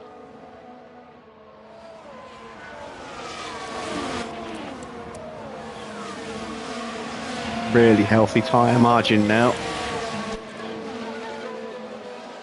Still no real indicator from the weather radar. We are almost out of spare fuel as well.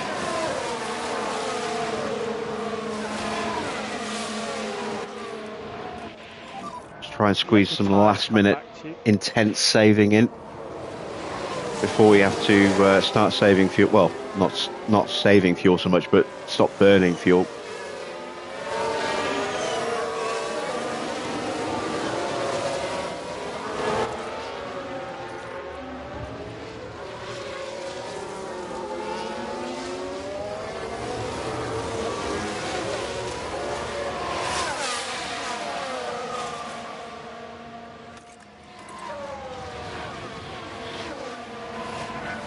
And thought, yeah, we have opened up a gap, look, by pushing like that when we did. Obviously, the Ferrari and the Red Bulls came with us, but Joe didn't. And that's opened up a 3-second gap now. And Max is in danger of being dropped as well.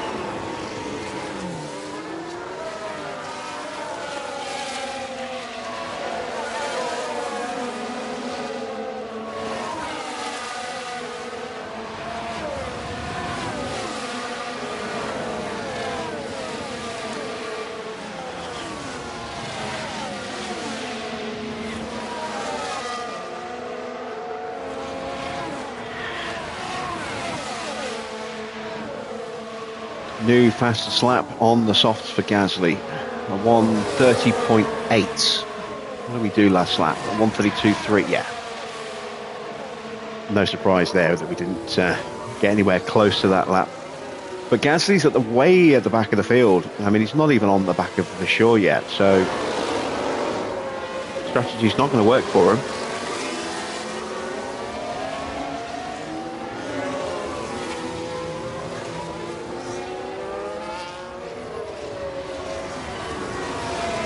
Did Max just get back in range? Yes, he did, just.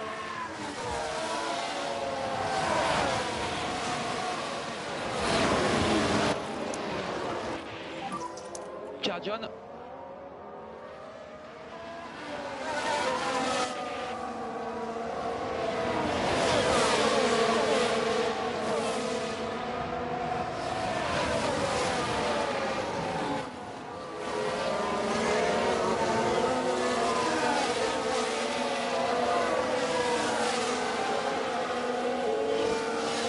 Joe Norris having a good old little ding-dong scrap there.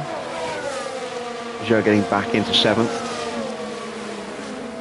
after Norris caught him napping. Porsche's pace starting to drop off. So I'm going to be making a break in a moment.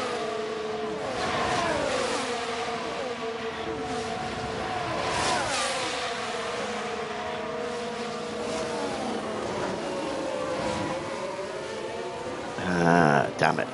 Piastri is trying to inject himself into this. You've got everything. Press on hold available.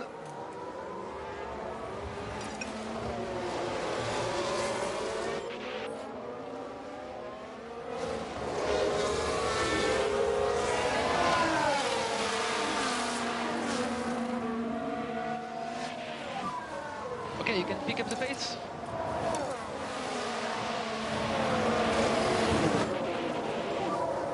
All right, this is where we go, guns blazing.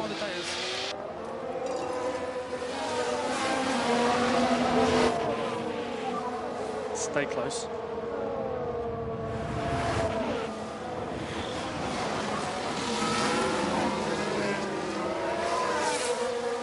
Piastri is through.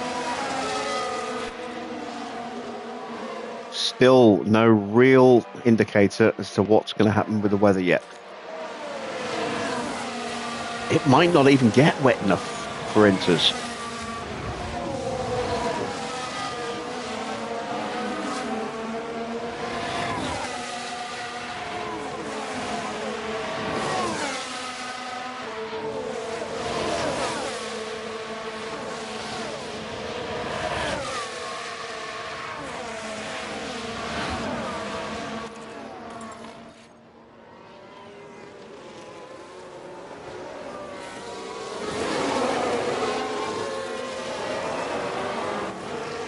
Trying to set the fastest lap just in case we do go straight to winter tyres.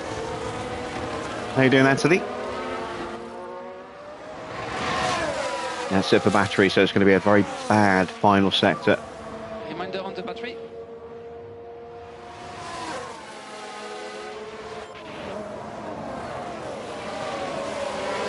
Well, Embry does throw it up the inside, which will give Donna the DRS.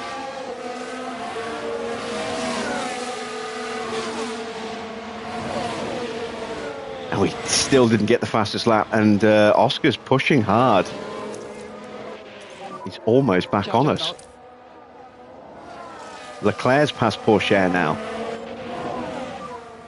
So recharge on then, please. Let's calm the tyres Don't need to down, push calm the the fuel tyres. down.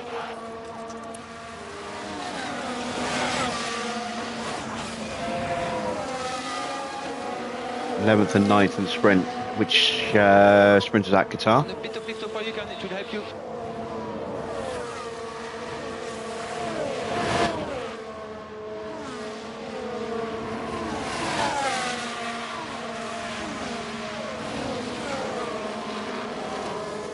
And the rest of the field is right back on us, look.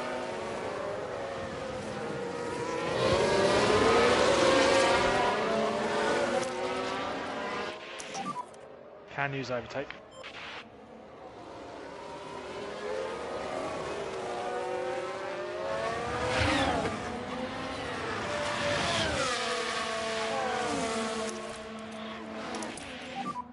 So recharge on.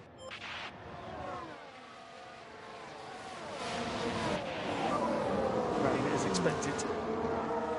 Rain is expected. There we go. 12 minutes until it gets damp.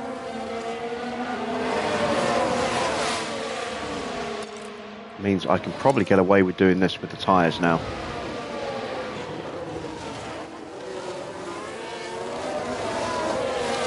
Porsche holding up Max, but Oscar and Charles have caught us, unfortunately.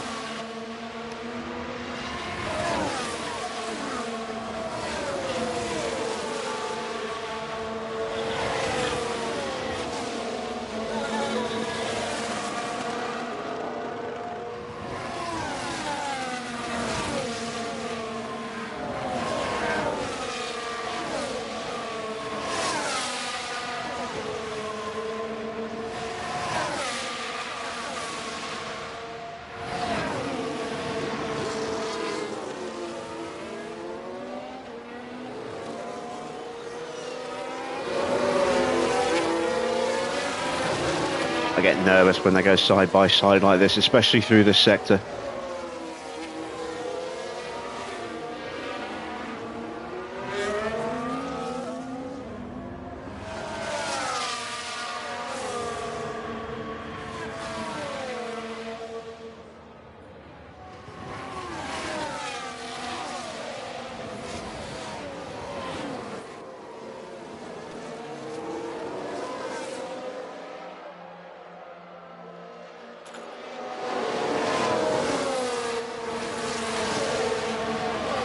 Right, we've got the gap to Oscar.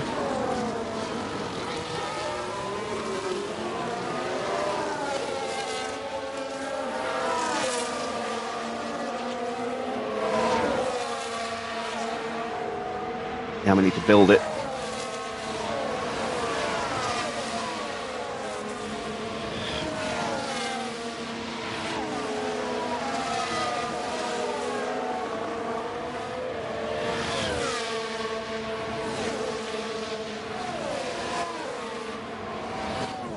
Starting to rain.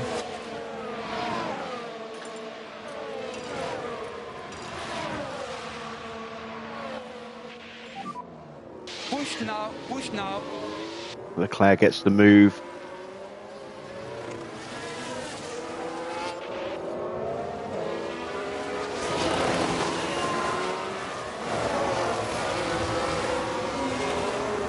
And is through, but will give Oscar the DRS. He's not close enough to get it from us. So he will be vulnerable again in the final part of the lap. Going to hold Oscar back. We're on full tyre attack now, given the track is getting wetter.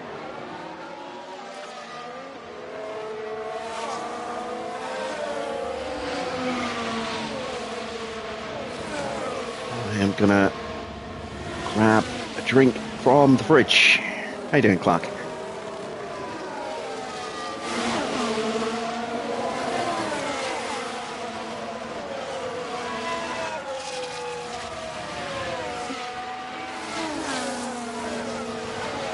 Right, gap is 1.4 seconds. 1.3 seconds, 1.2 seconds, it's coming down. We're in that awkward period again.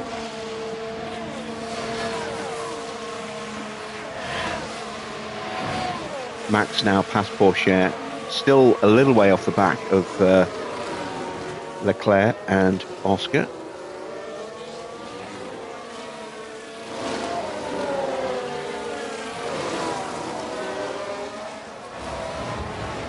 Oh, look at that. Look how much time we just lost.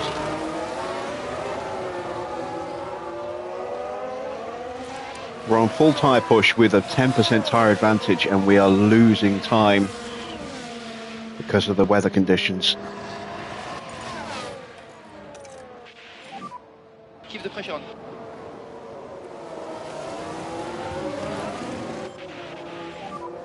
Let's put them under pressure.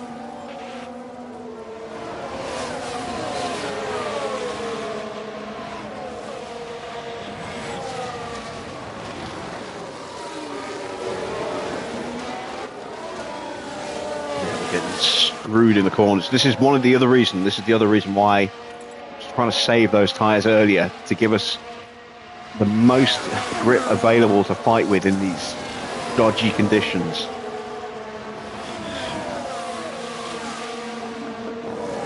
Because I knew we would start to struggle pace-wise against, you know, the top runners. And while Oscar isn't quite able to keep up with us, he will be closing on us very soon. And Leclerc is swarming behind us. And will be pouncing on us very soon. And this is going to allow Oscar to close in as well. In fact, there you can see he is in range now. Comfortably in range.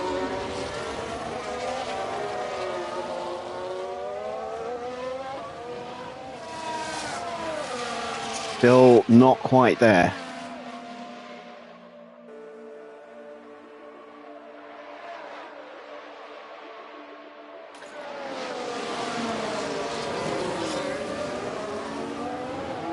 Who's going to blink first? Leclerc is blinking first.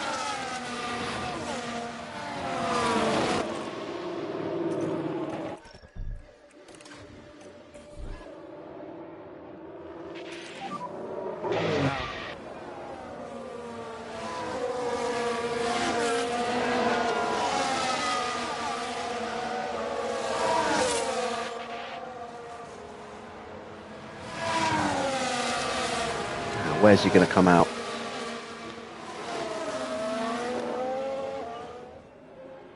Look at that, you see, he's still ahead of Gasly. Comfortably ahead of Gasly, who did a two-stop soft tyre strategy.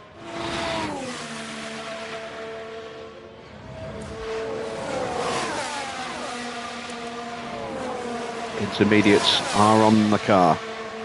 And I think I have to double stop here.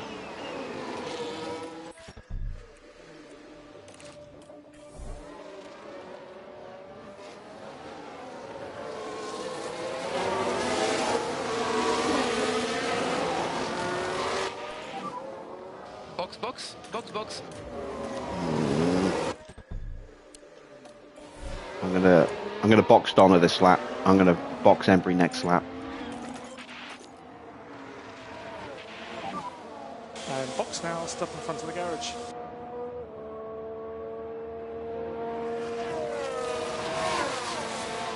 This is potentially very risky. Here comes a lunge.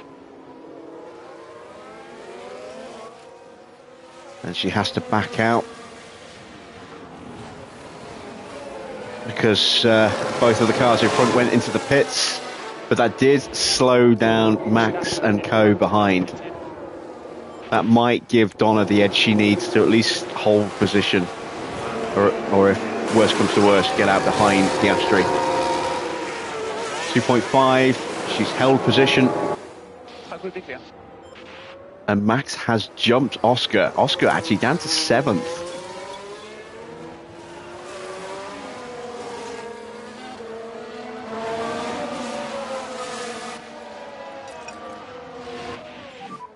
We have to protect those tires. place. Lift off, please. And overtake is available. And we kept position over Leclerc as well. Leclerc behind Max. So we definitely made the right choice not boxing the same lap that Verstappen did. But have we gone a lap too far with Embry? I think we probably have. But we're going to avoid all of that pit lane carnage as well, because I think everyone's in now. Yeah, it's just Bem and Hajar who are yet to stop now, way too far behind to have any impact here. Leclerc has actually jumped Max with those tyres up to temps a little bit sooner.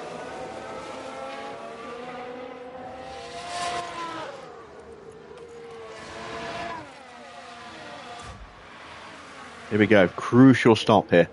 We're going to get jumped by both of the Red Bulls, I'm pretty sure of that. Probably going to get jumped by Piastri and Pourchaire, as long as we get out in front of Sainz. That'll be the important thing.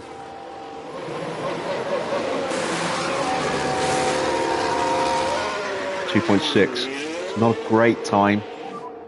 Could be close. If ever we needed a blisteringly quick stop, it was there. There is Pourchaire. So we came out right behind him and comfortably ahead of Sainz. So that's essentially what I was expecting.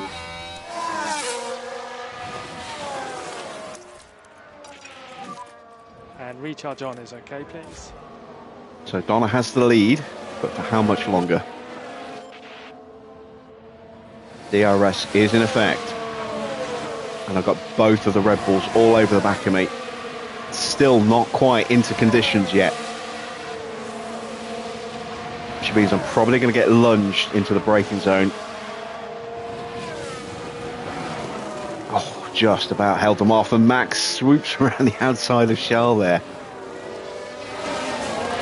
That was close.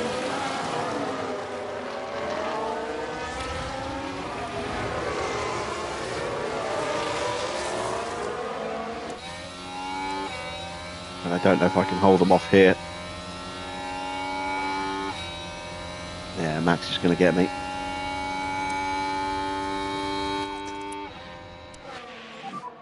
We need a little bit more lift off if you I'll can. get the DRS off of Max.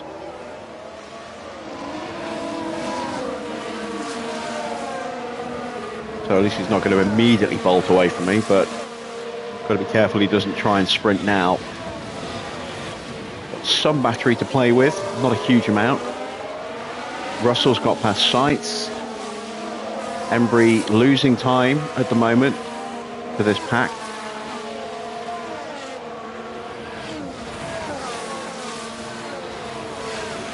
Can't really do anything about that at the moment. DRS is about to switch off. We have stayed in range for this zone. I don't know if it'll still be active for the next one.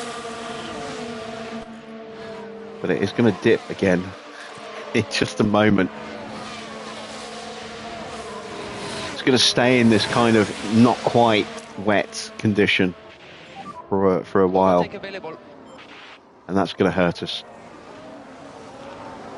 See Russell flying up to the back of Embry just because Embry's pace is not there at the moment.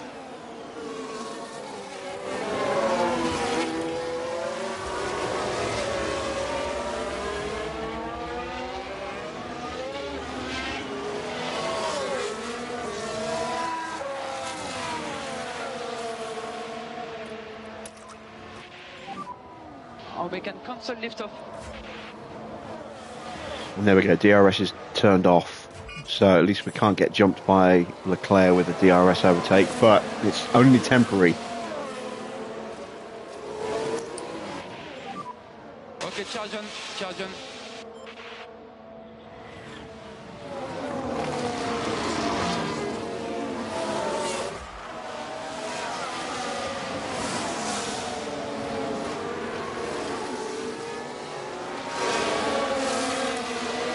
We're doing 136s with Embry there against 134 from the cars in front. 135s. Second and a half slower than George on that last lap. Donna was much quicker than Embry because she was draining what little battery she had left.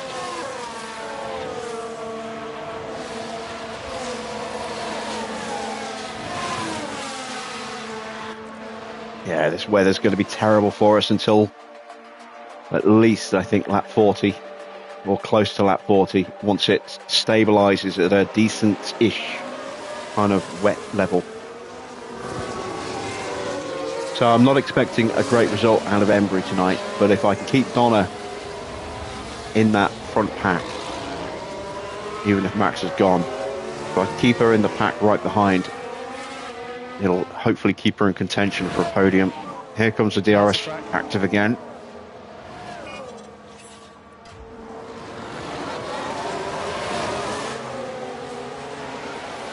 And again, we're going to start struggling for time again. 1:34.6 for Max, a 1:35.9 for Donna. And that's nothing to do with the car, it's nothing to do with push levels, that's simply down to these conditions and our atrocious wet weather ability. And then you see a 1:35.7 and a 1:36.2, half a second slower than George, who jumped us comfortably. Can we stay with him? And can we stay with Leclerc? These next few laps are going to be absolutely crucial.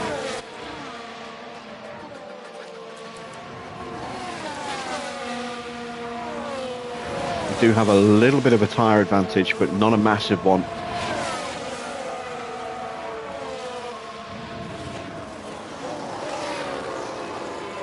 We've also got our drivers into a slightly defensive mode as well, which again will also slow them down a bit as they try and protect themselves in the corners. See Donna, once she's unleashed on the attack, has got some pace, but we're going to give up the DRS to Charles and Oscar. We might get jumped and dropped again. Keep the head down, we can get him back. That's tight. Just about holding him off. Shot that down. There we go. We are just about staying with George. Bear in mind, George didn't have any DRS this lap. We did. We're still 9/10 of a second slower than him. Ugh.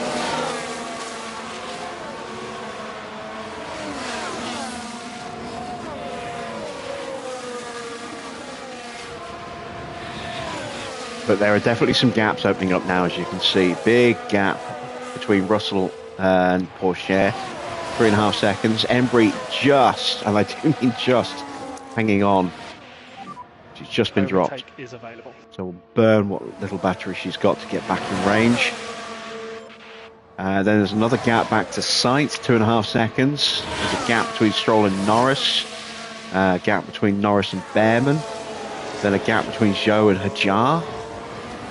Yeah, it all starts to open up as you go further down.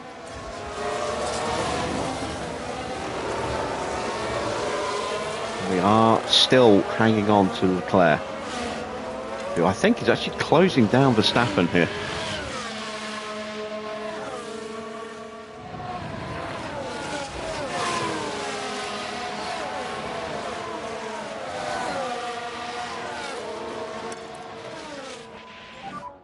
Time to push on these tyres.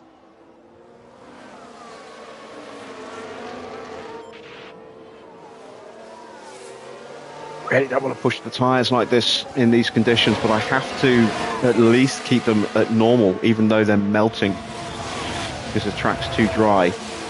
Otherwise, I'm just going to get absolutely blistered in terms of lap time. Yeah, Leclerc nearly half a second quicker than Max on that lap. And still can't get back into the range of George Russell. Hate racing in conditions like this with these two, because they are awful. This is another reason why I was looking at Anne.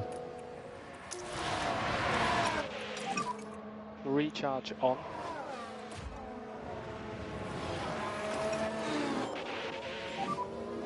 We do need a little bit of liftoff for the fuel.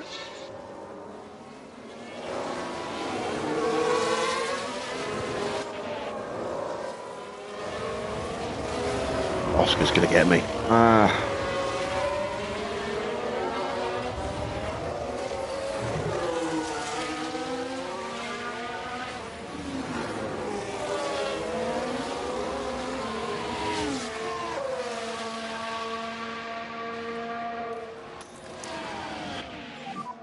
And we can have recharge on, please.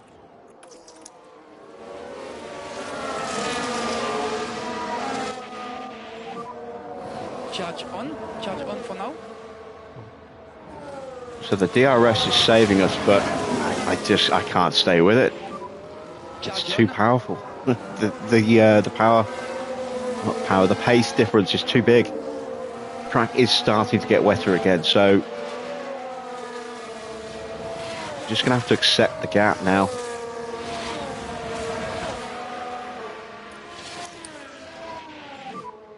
I can't stay with the front three. Now is okay, please. But maybe once the track gets a bit damper, maybe I can start to close back up again. So it's taken everything I had just to hang on to George.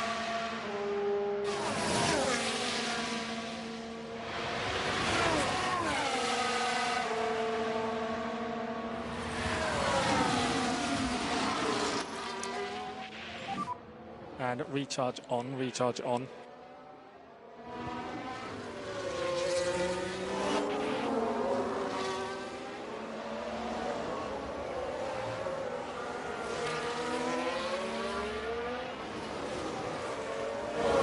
Let's see if I can get back past him on the next lap, if at all possible, because we are getting ready to lose the DRS for an extended period of time.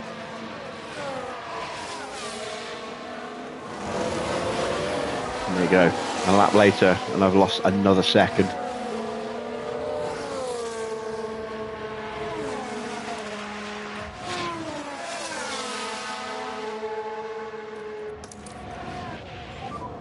Recharge on.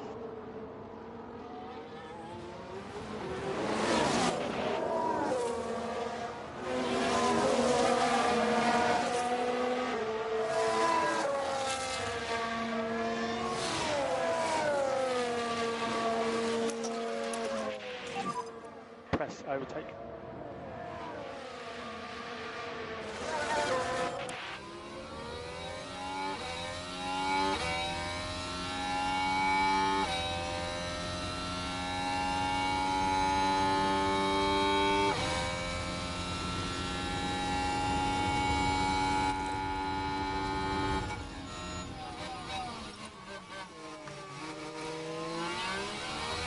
If I'm really lucky, DRS will stay active just long enough for me to make the move and then switch off immediately.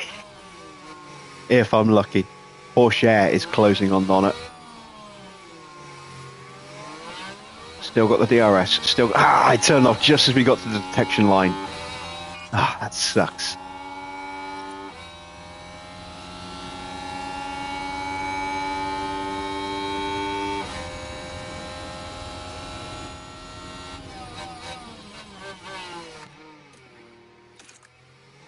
I'm out of battery, so I can't get the launch I need. That sucks. Alright, so 4th and 7th. 22 laps to go. We are going to get some dry running at the very, very end. Tyre wear has held up against the rest of the grid. That's something.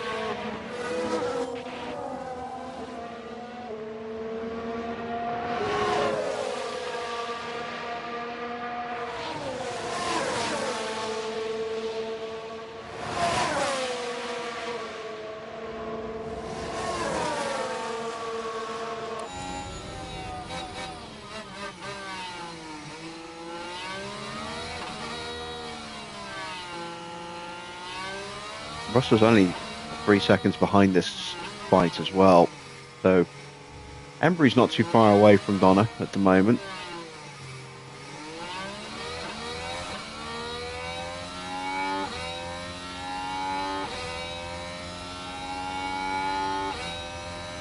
Porsche's using some battery, I think, trying to push past us.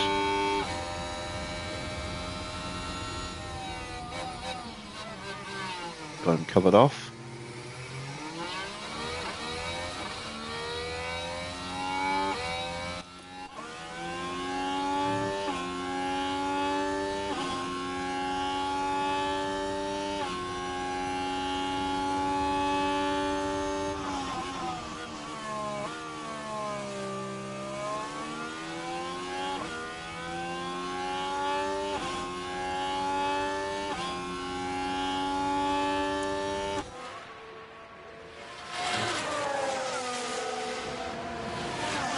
Embry's performed well so far tonight. I can't hold her lack of pace in the wet against her because Donna's just as bad, if not only fractionally better. So she... Oh, fuck. Nearly fell over. She's doing what's expected of her in terms of pace. That's all I can ask.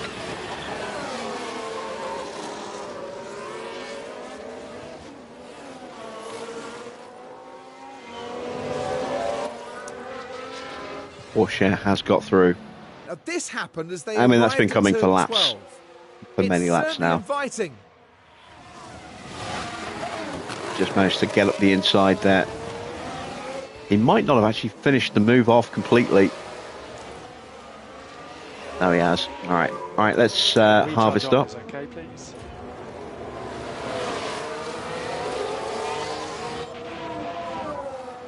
Charge on. So the track is still getting wetter, and the wetter it gets, the better for us.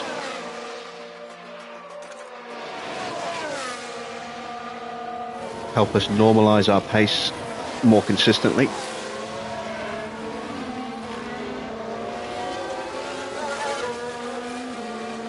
Embry able to stay with George much more consistently now that we're above 1.1 mil.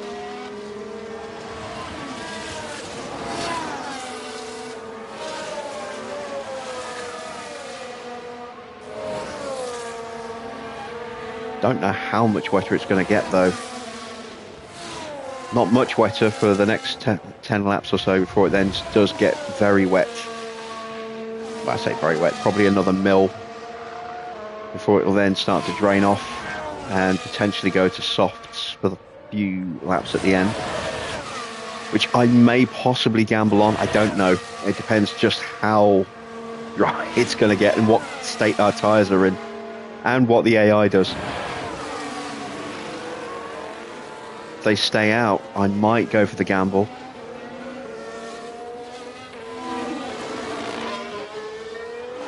If they box, I have to go for it. I have to box. Because, well, actually, I don't know.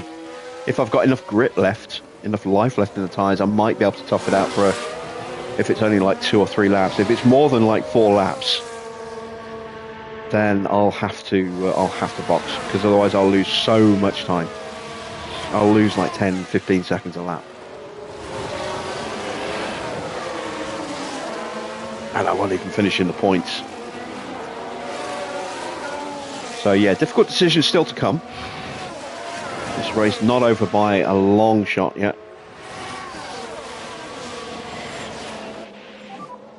Battery is high.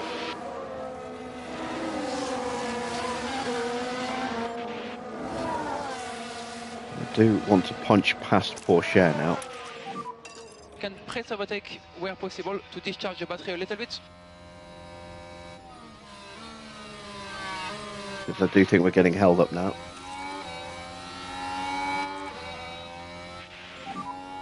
Okay, keep cooling the car now.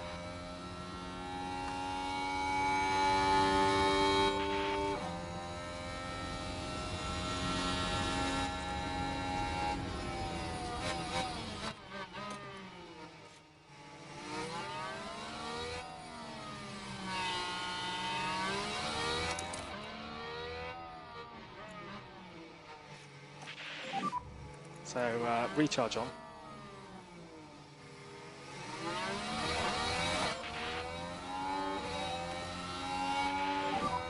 Cruise the car, please.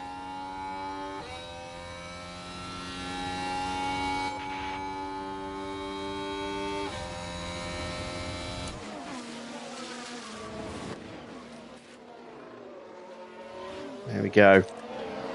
Slotted through.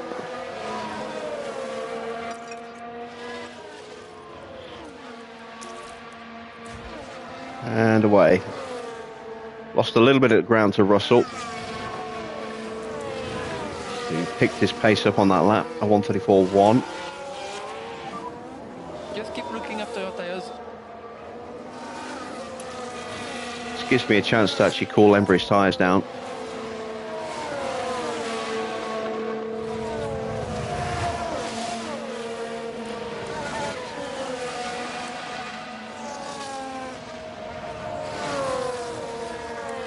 So 1:34.9's the order of business for Porsche and Leclerc last time round.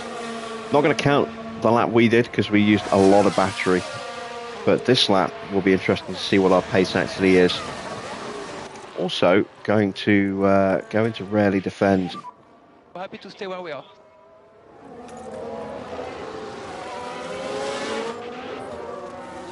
And Embry is closing back into George again. She's taken about half a second out of him this lap.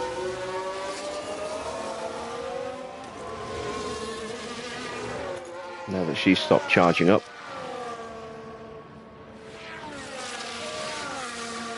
There she is, just behind the Ferrari. Back under 1 second now.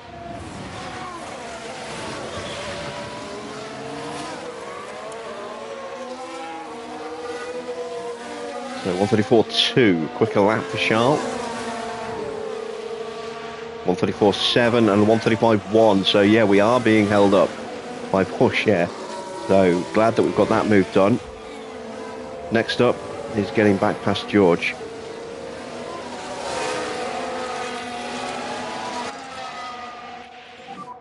Stay close. Can use overtake.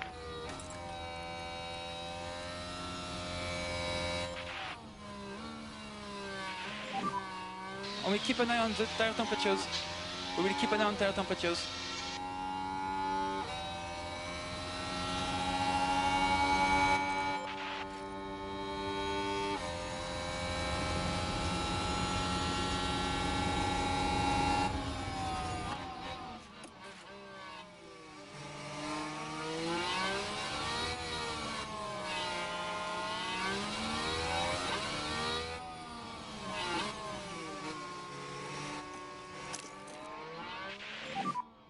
And you can use the deploy.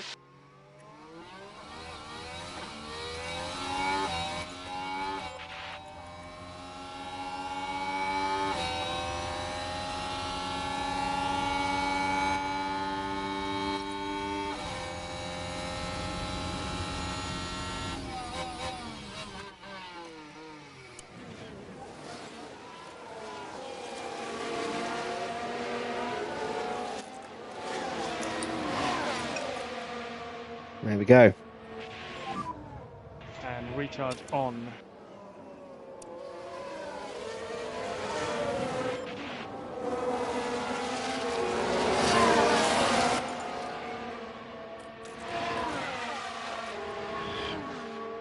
Would have been nice if our confidence was back in peak, but we'll take that.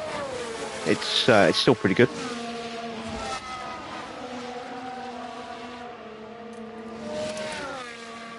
There we go. We've created a little bit of a gap for Porsche now, so hopefully that'll make it easier for Embry to catch and pass Teo.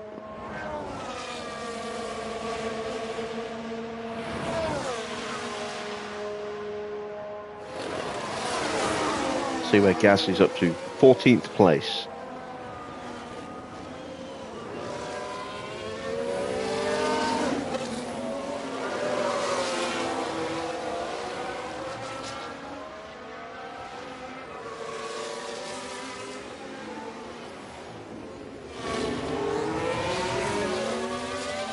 Now we're hunting down Teo. he is.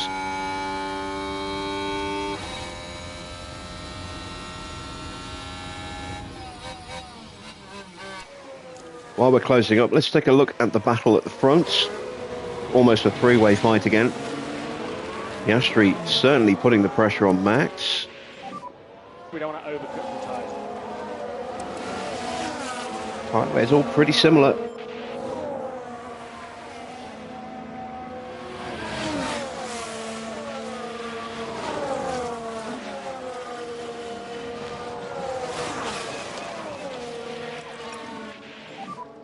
And save fuel from now, please. Save fuel from now.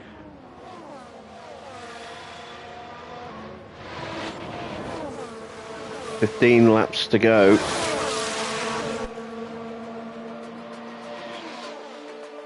It's about to start getting wetter.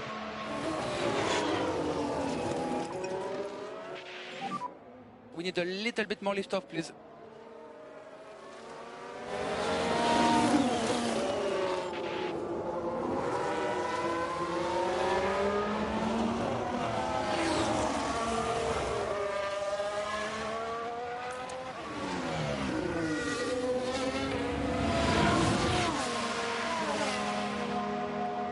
Piastri putting Max under pressure like this is forcing Max to be a little bit more defensive in the corners. And if that slows these two down, we will gradually start to close that gap back up. Let's see. Across the line for Max. 134.7. There's Donna. She also does a 134.7, but fractionally quicker. 2 tenths ahead of Pourchaire, who was 4 tenths slower than Embry. She's almost on him.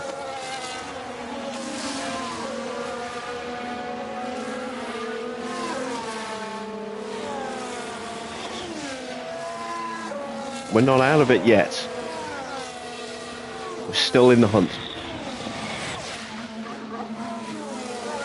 But it's all going to be down to what happens in those closing laps.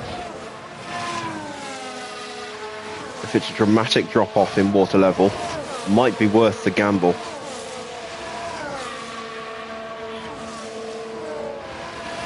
But I may only take it with one car.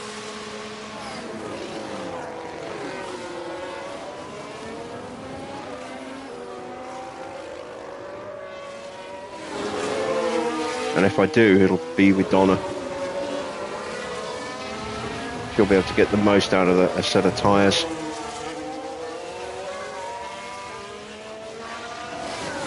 And she's further ahead, so she'll lose less distance. Or she'll have less distance to make up.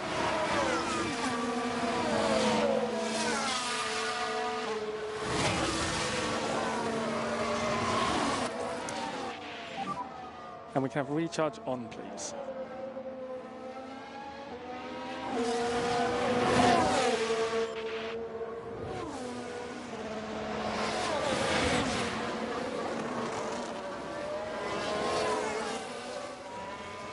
Still really close between these two, and Leclerc has dropped back off a little bit. Looks like Max thought he was trying to up his pace. He hasn't really. We did an identical lap time to Oscar on that last lap there. 134.916.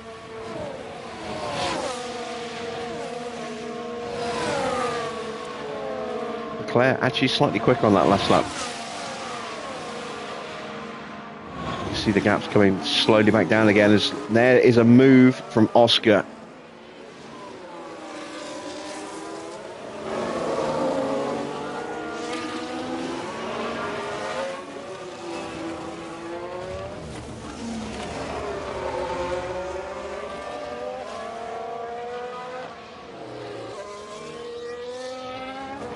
I think he's got it. Oh, I don't know, it depends. No, he's ahead of Max.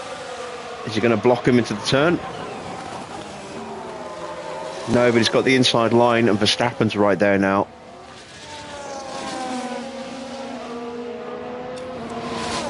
Oscar takes the lead. 134.7. 1:35.0. Porsche with a push lap there, just to break away from Donna.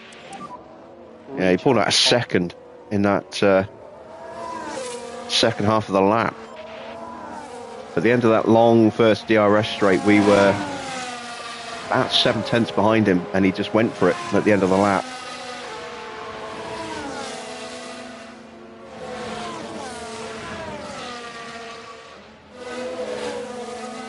You want to sign either Piastri or Lando to your F1 manager team? Yeah, well, depending on how you set your team up at the start, I mean, you might get them, but keeping them happy might be another thing. If you go for the hardest settings, then you might struggle to keep them.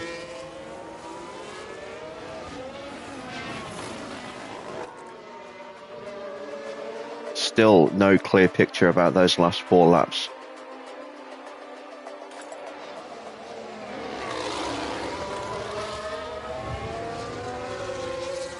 I think we might have to settle for 4th and maybe 5th.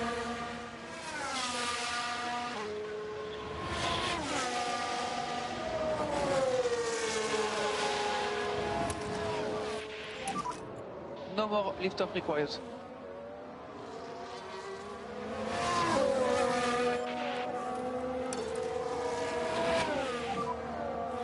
We need to push.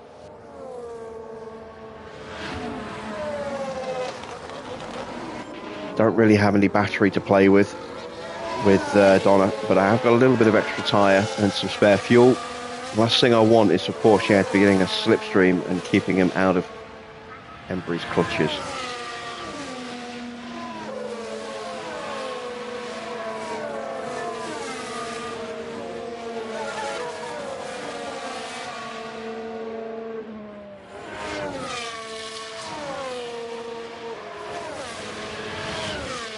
Plus, if I can close that gap down to the front 3 a little bit, maybe I could try and just dive bomb a podium.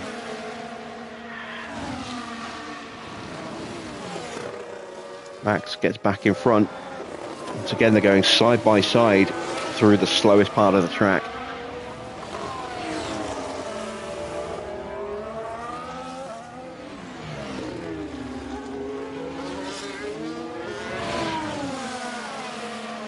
Oscar holds him off.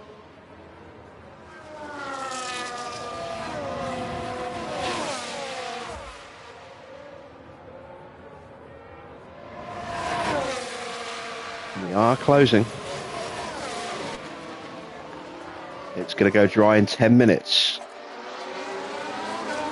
So that means the DRS will switch on. It doesn't mean it'll be soft. It'll be soft conditions.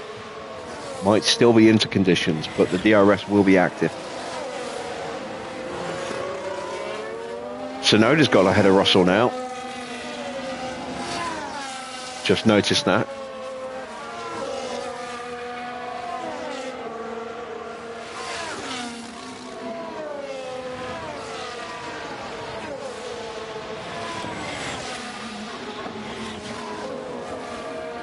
Nation, we took almost a second out of Leclerc on that lap.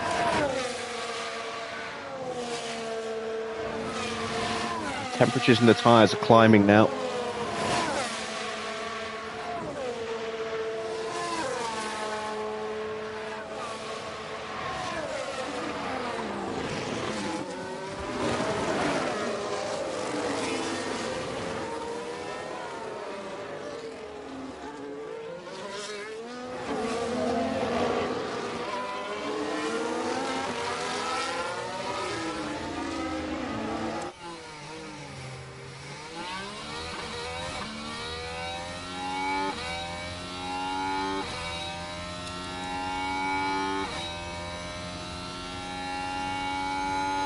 Embry's tyre wear a little low.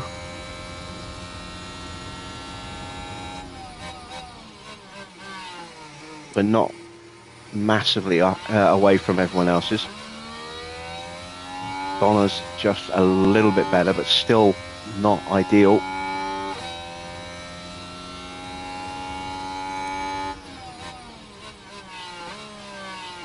And the gap to Porsche now back down to a second again. about 3.5 seconds away now from Leclerc, who has really dropped off the back. Yeah, we took another half a second out of him there.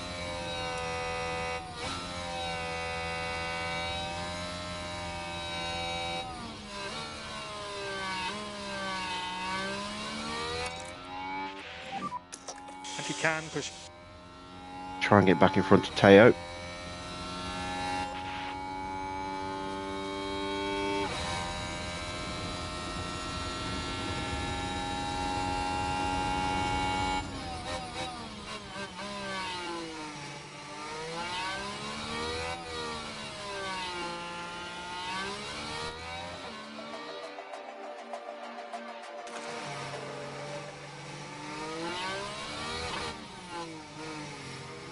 Just want to try and get close before that DRS switches back on again. With Donna. That's not going to get the move done, so I'm going to harvest, I'm going to cool and protect these tyres now.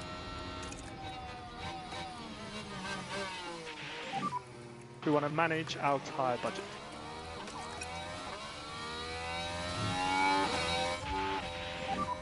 Recharge on.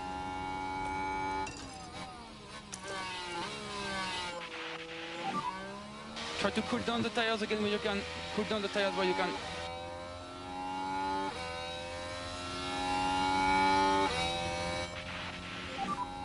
Just head down.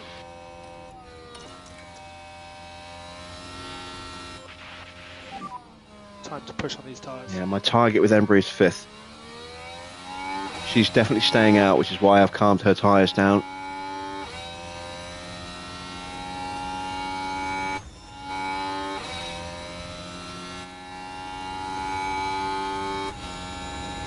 Donna might be boxing, but I want to give myself the DRS off the back of Leclerc so that if I don't box, at least I should be able to keep myself in contention for the podium.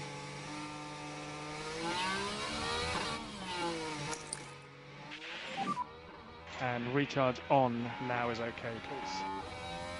I'm so close.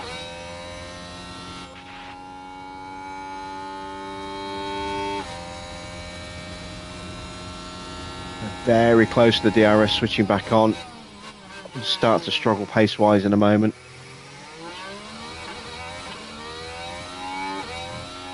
That's it. Out of battery.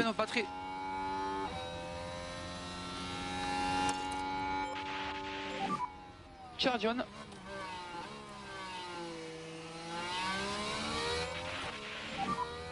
Drop the pace now, please.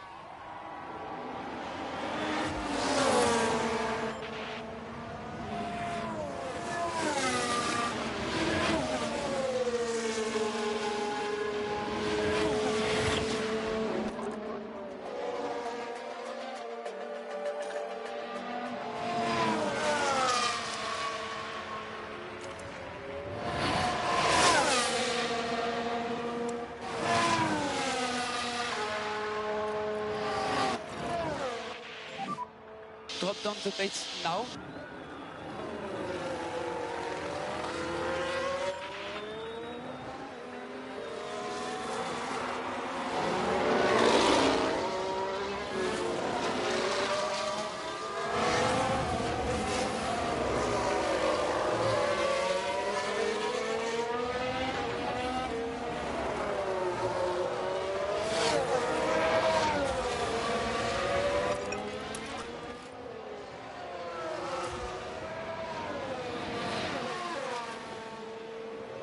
Track's getting wetter again. Yeah, I don't know if softs are going to be an available option. So I think we're fighting for 3rd and we're fighting for 5th.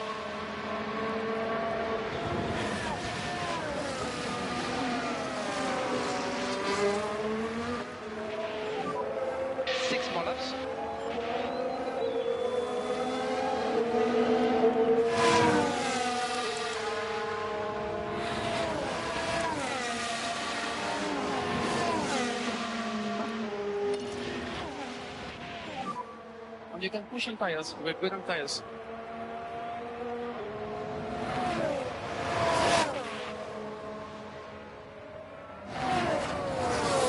These last few laps are going to be very tense, very nervy.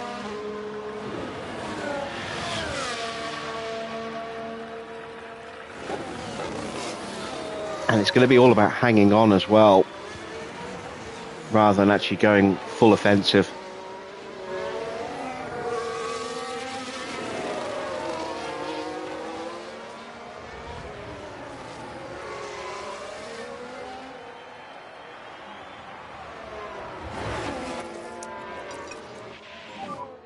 Charge on.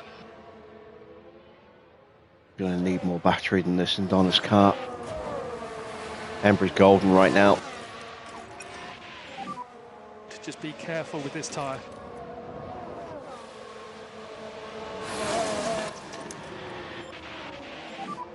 Save as much fuel. There we go. Her battery's full. You can turn recharge off if you want to.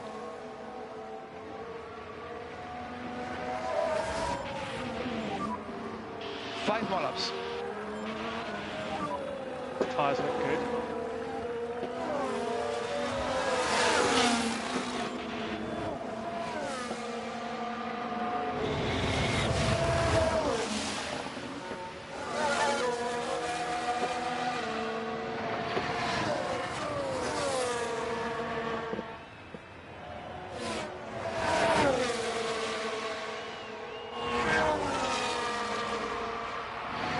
Track is still getting wetter.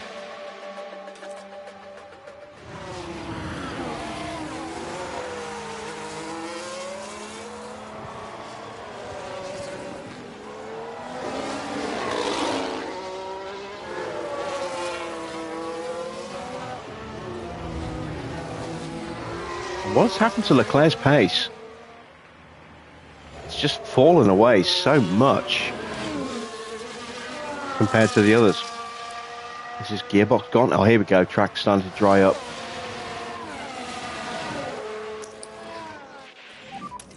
Charge on.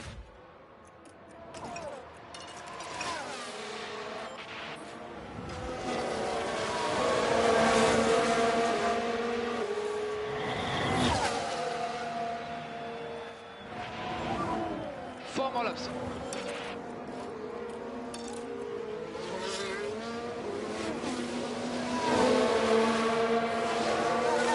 Rain has stopped.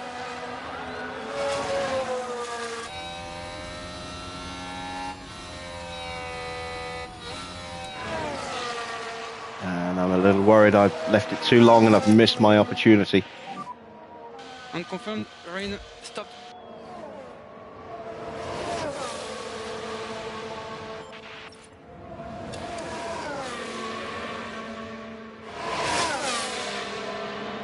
I'm going to drop down outside the points with Donna. Ocon's boxed. How's the track?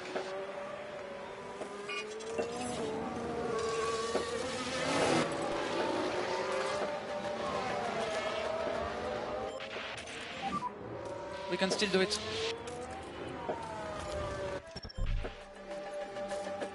I'm going to gamble with both cars here. We need a bit of recharge of the battery.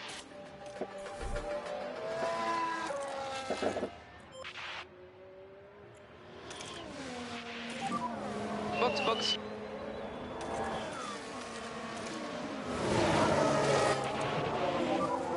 And we're boxed now, stopping in front of our garage.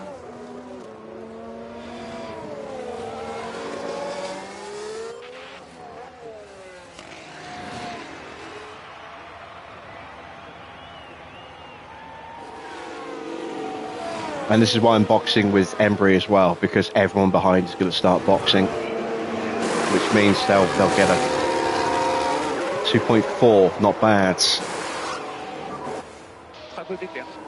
2.4 again. Clear at exit.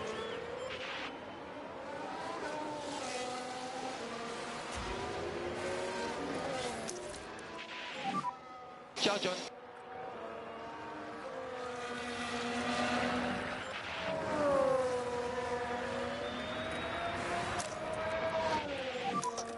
All right, here we go.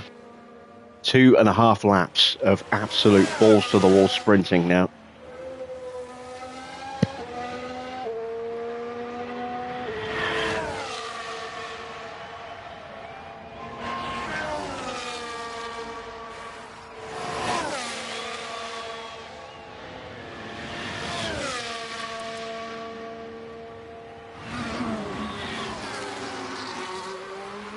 Piastri's hitting the last couple of corners now. Is he going to box?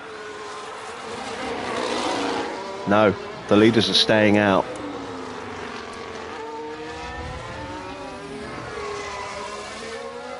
Two laps. That's what we've got.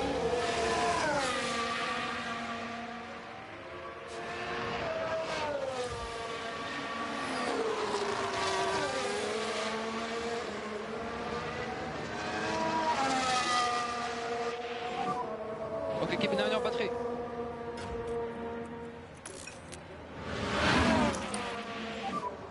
Two race laps. Okay, charge John.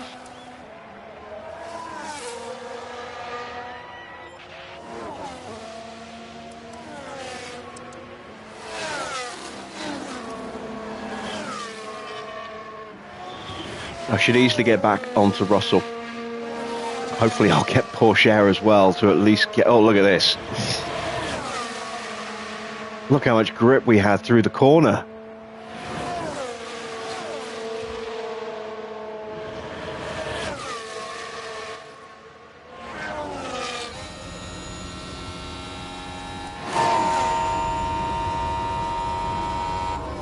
Yellow flag. Please don't be a VSC.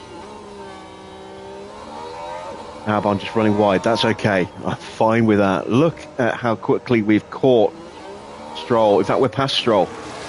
He pulled out of the way. He's got no grip at all.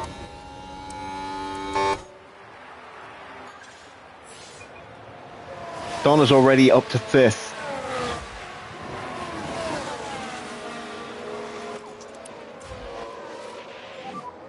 Give us more lift off, please.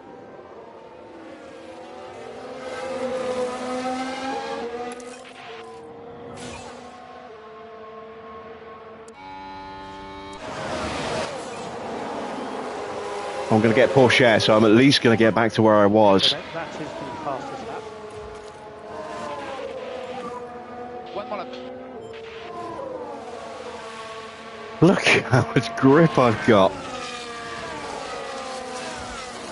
Donna's on Porsche already. She might even catch Leclerc at this rate.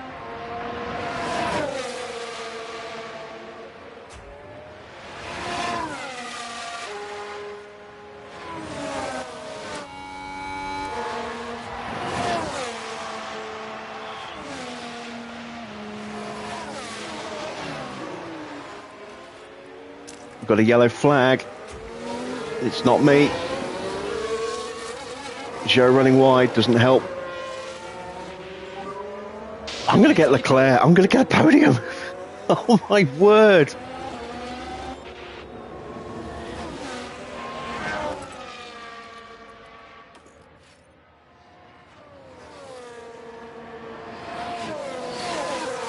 Going to muller him into the braking here. Cool with the car. We got a podium. Max Verstappen over the Oh finish man, line, judged that right. and I today's judged that winner. right. Instead of fighting for 5th and 7th, we got 3rd and 5th. Okay, we take the flag. And one more lap. I don't know if I'd have got close enough to the front two. I might have done. But I would certainly have taken Leclerc with Embry as well there. Wow. It's a checkered flag. Great job. Look at the Great pace job. difference. We were 10 seconds quicker on that last lap. We would have got them. I would have got them. Just. The track's now bone dry.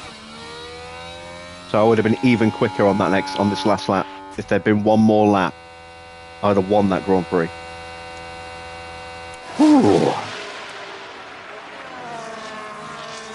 Who got the fastest lap out the two? It was Embry.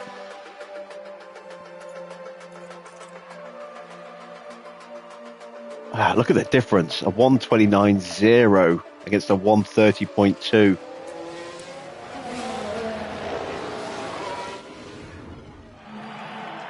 What an excellent performance from the Aston Martin driver that was. Definitely a well-deserved podium. You've got to say their race strategy was very good indeed. The team has been waiting patiently there, and you can see just how much it means to each and every one of them. So, Karun, with the garages full of activity, what's the mood like down at Aston Martin now? They'll certainly be pleased to have made the podium. The job well done for sure. And with that, our weekend in Miami now draws to a close. Now the teams will be looking ahead to Imola, where the season progresses with the Emilia-Romagna Grand Prix. Get ready for some fierce competition. Wow, what a blockbuster finish to the race that was. And I want to see who else benefited from that. I think Norris also boxed. I don't know about Russell. Tsunoda got himself into the points. Again, Zhou stayed out of the points. I don't know. I'm going to have to look at the data view. Who finished on what tyre? Yeah, look at that. Norris and Sainz. They both got past George at the end. And Tsunoda. Because Tsunoda was running like 7th, I think, before the pit stops. Just ahead of Norris. So Norris got back to where he was. And Sainz followed through beautifully as well. Zhou also gambling. Didn't quite pay off for him.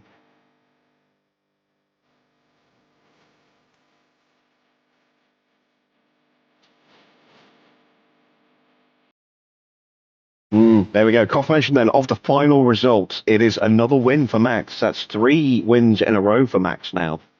Putting the pressure on Leclerc, who missed out on the podium, but will still lead the Drivers' Championship after securing 4th place there. Oscar in 2nd, up 3 places from where he started. He had a great race today. Donna, what a final few laps that was for her. Gambled boxing from 5th, ended up finishing 3rd with 3 laps to go. Embry running 7th, ended up finishing in 5th and got the fastest lap. So that's a bonus point there. Plus we got the bonus point for pole position as well. So we gained another 27 points tonight. Awesome stuff. Let's see. Porsche, good points for AlphaTauri in 6th. Norris gets some points for McLaren in 7th. They need those after the last couple of races where they've really struggled to score. Sainz gets a few points for Alpine. Russell gets a couple more for Ferrari to go with the 18 that Oscar scored. And Yuki getting a point for Mercedes. In the drivers' standings, Leclerc's lead has come down to just 8 points now. Donna has closed the gap by 4, but she's still a long way off. That gap is now 43 points. Not completely out of it, but still a lot of ground to make up. Oscar Piastri's 2nd place there catapults him up 7 places to 4th as he doubles his point tally from 18 to 36. Norris stays in 5th with an extra 6 points, moving him above Behrman, but obviously Oscar jumped him as well, which is why he stays in 5th. Then it's Porsche up 2 places into 7th ahead of Sainz, Tsunoda and Zhou, all losing ground tonight. Embry up 3 places with her 11 points. She's now level with Zhou, but Zhou has that podium, which is why he is ahead of her. Ocon now 2 points further back. Then it's Stroll, Ajar, Gasly on 4 points. Russell's 2 points puts him on to 3. It's not been a good start to the year for George, has it? Albon is in 17th with 2 points ahead of Maloney, Belijax and Vershaw. In the constructor standings, it's another monster haul of points for Red Bull. 37 points puts them on 196. That's nearly 200 points after just 5 rounds. That's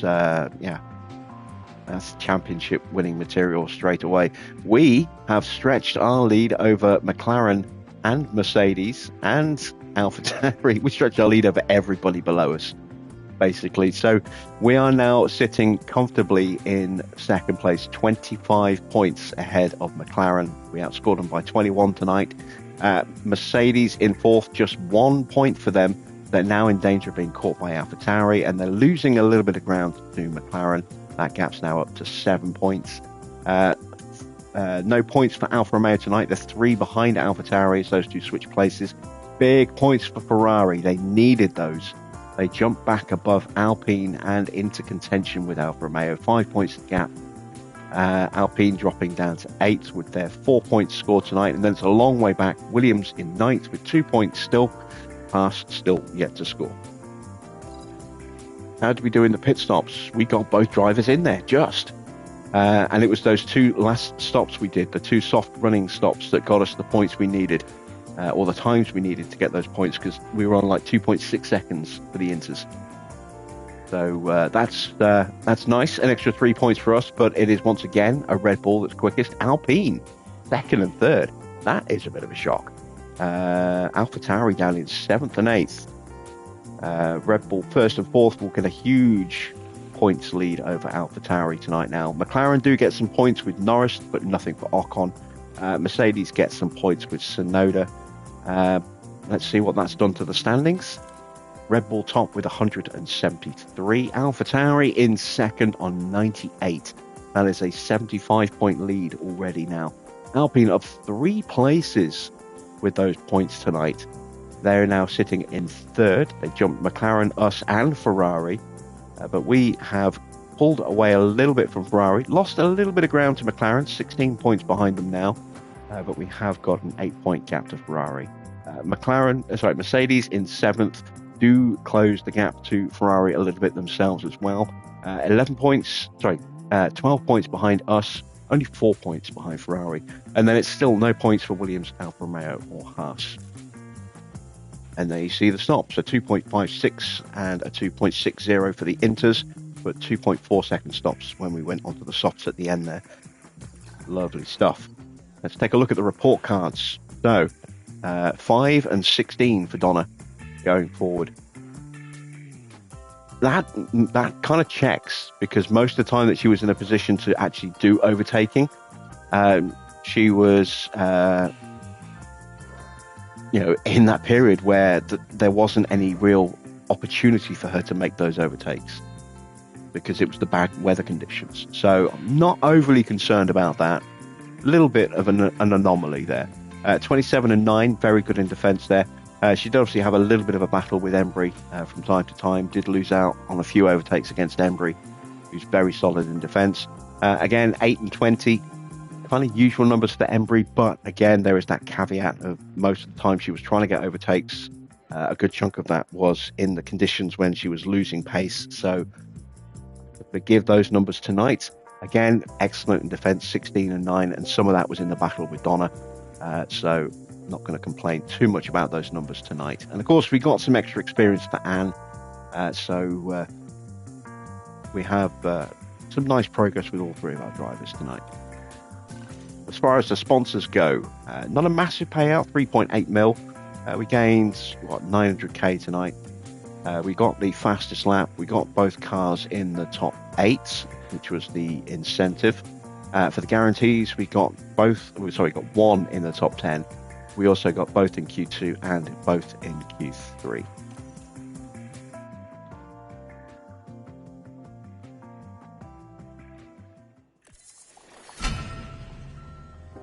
And there is the Weather Centre refurb. It would have been nice to have that fully back up and running for this Grand Prix, but we made the best of it. Memorabilia refurb is done as well. That will give us a morale boost again, which is nice. Embry goes up to an 85 overall. We get another side pod. It's a spare. We have a purple dialogue box, so something's broken. Yeah, one of the cars is broken apart. Or at least one part. We've lost a side pod and front wing, so that side pod spare that we made is immediately going onto the car, and as is one of those spare front wings as well. New ATR period, so we can probably get a new underfloor going. Reduce factory obligations. Hell yes. We will cancel those obligations. Now speed up manufacturing. There's the weather center refurb. Good to get that back to full spec. Let's jump into car part development. Actually, before we do that, before I forget, let's swap these parts over. There we go. So I've got no spare side pods again. Are we at medium risk or high risk now? Still at medium risk, but still probably going to need, let's see, we're 11 days away. And are we heading into a triple header?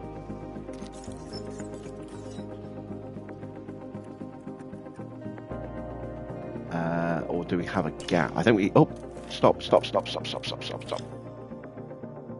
Lost a couple of days there. That's not what I meant to do. That's what I meant to do. Yeah, we've got 2 weeks. And then we've got another 2 weeks. So I can get away with not making any more side pods. I think. Let me double check. Yeah, we're only 2 days away from the new side pod project being complete. So don't need to make any spares, because we can immediately press the new ones into service.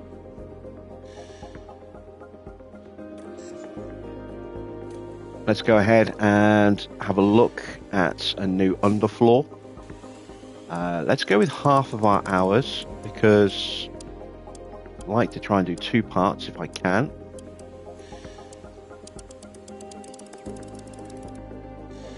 So can I make enough of an improvement like this? Still losing a little bit of drag. Do that.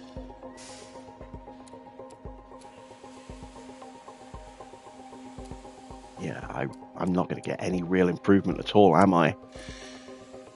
Okay, so it's going to have to be full hours then, by the look of it. All right, to the warehouse.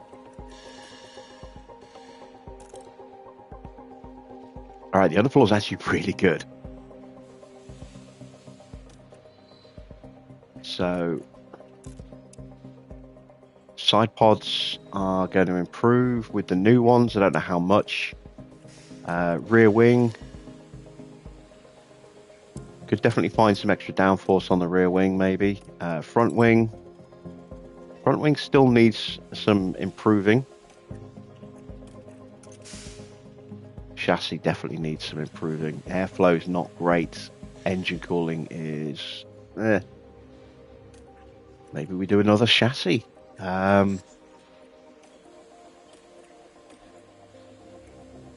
What can I get away with without making any real tweaks?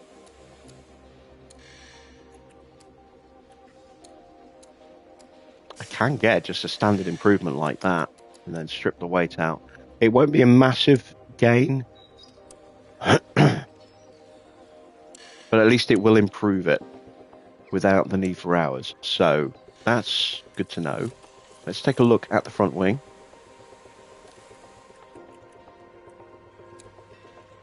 I want to balance out the aero a little bit more this time.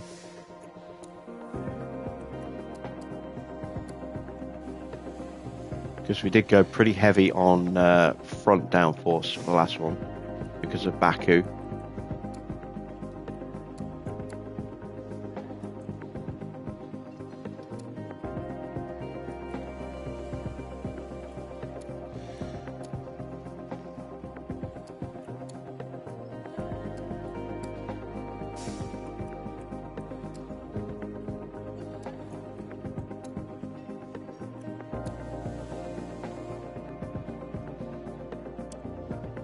Again, I can do that without putting hours in. So with hours, that would improve nicely.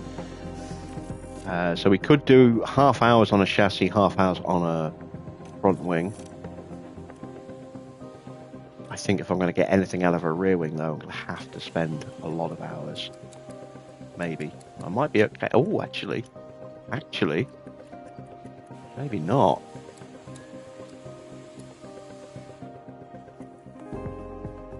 I can get an improvement out of the rear wing without hours as well.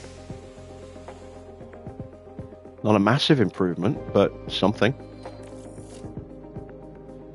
All right, okay, let's see what happens if we put half of our out. Let's just go 4.8. If I split that into 3, that's going to be 1.6, isn't it? And then 64, that's going to be 31, and then 32 for the third part. No, not 31. 21.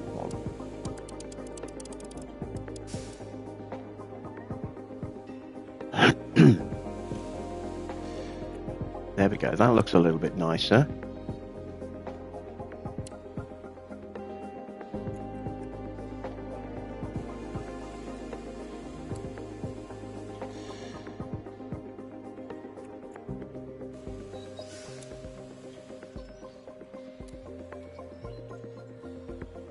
All right, let's do that. So, we're going to go for our next upgrade package, hopefully for Spielberg, but if not, certainly for Austria. That's for Silverstone.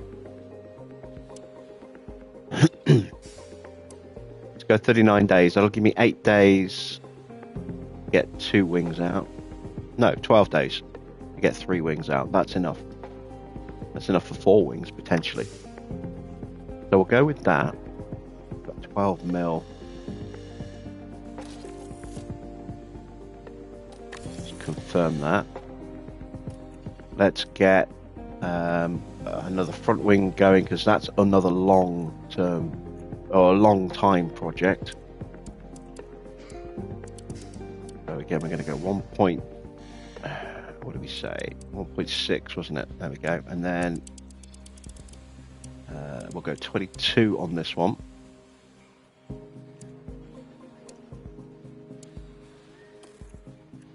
Just because of that little loss there. Gives me a bit more freedom to play about like that.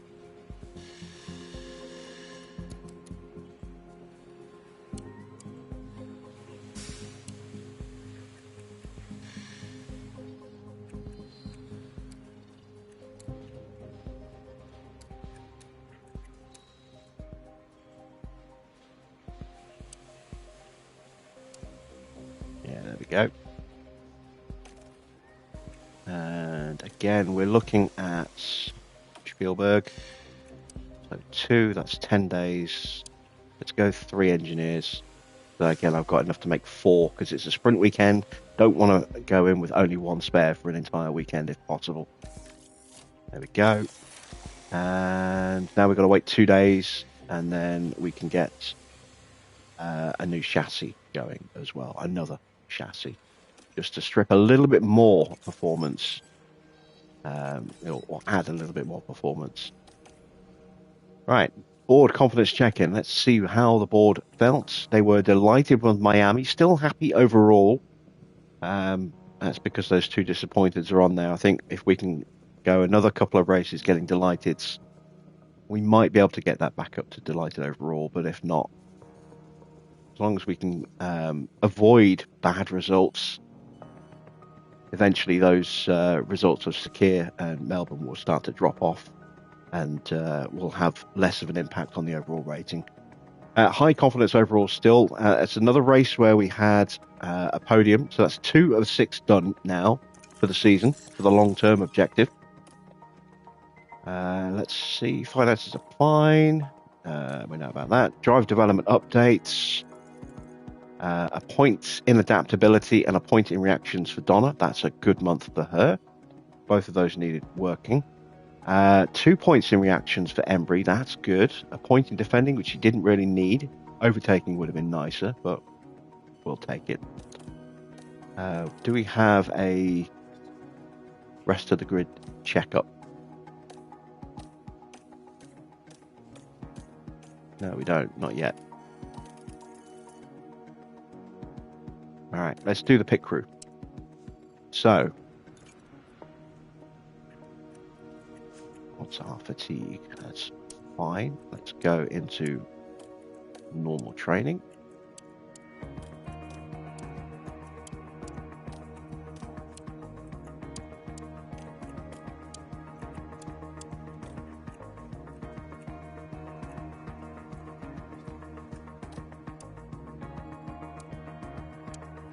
Do a little bit of car building.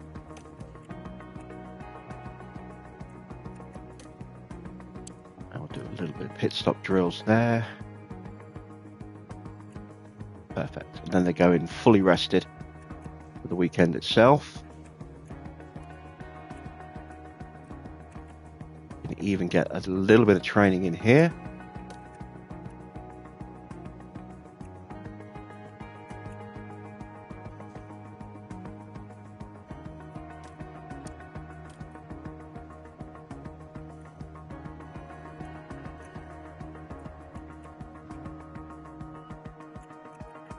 And then we'll just do, I think, a morning of pit crew training there. There we go. And then we can go back to normal. In fact, let's do a week of gym training at the end of the month. Keep working on those pit stop times as they are coming down. There we go. So that's how we'll progress over the month. That's not too bad.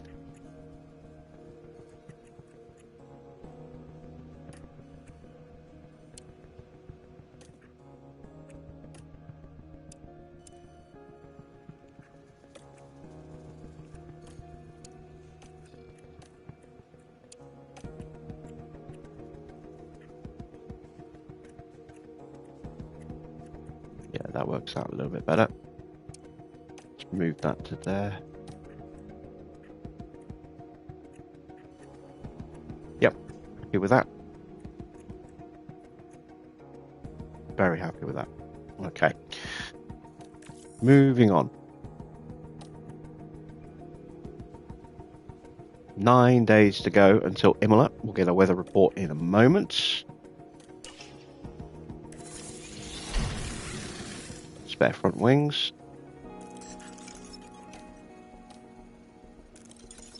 Probably made too many of those now, but never mind.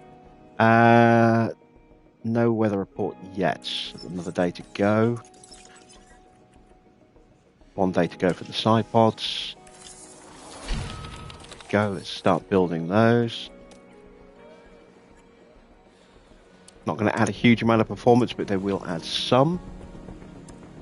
Let's build 3 of those. So 17 days. Won't have them in time for Monaco. So if we go 2 and we rush them.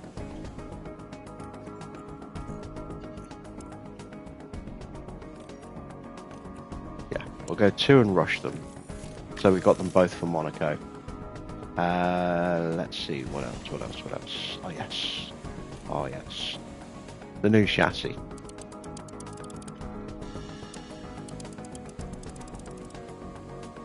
There we go.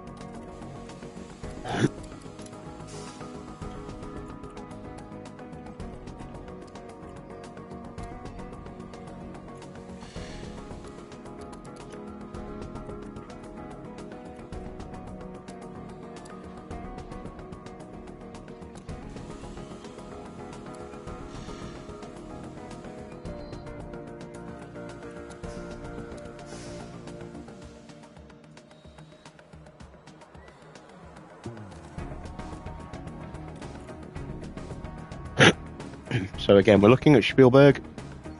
These will take between 8 and 10 days, I think.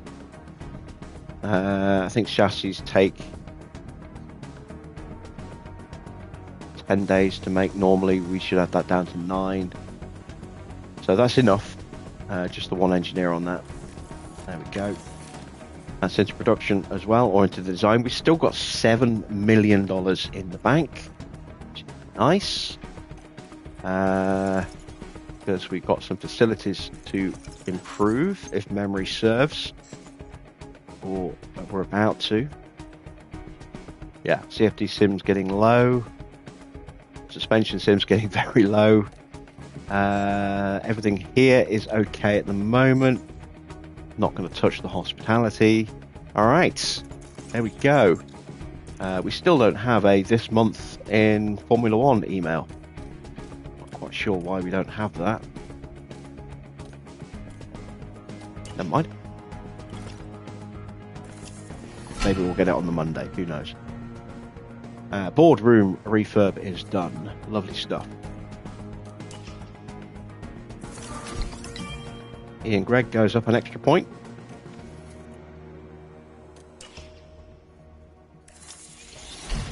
That's our spare underfloor.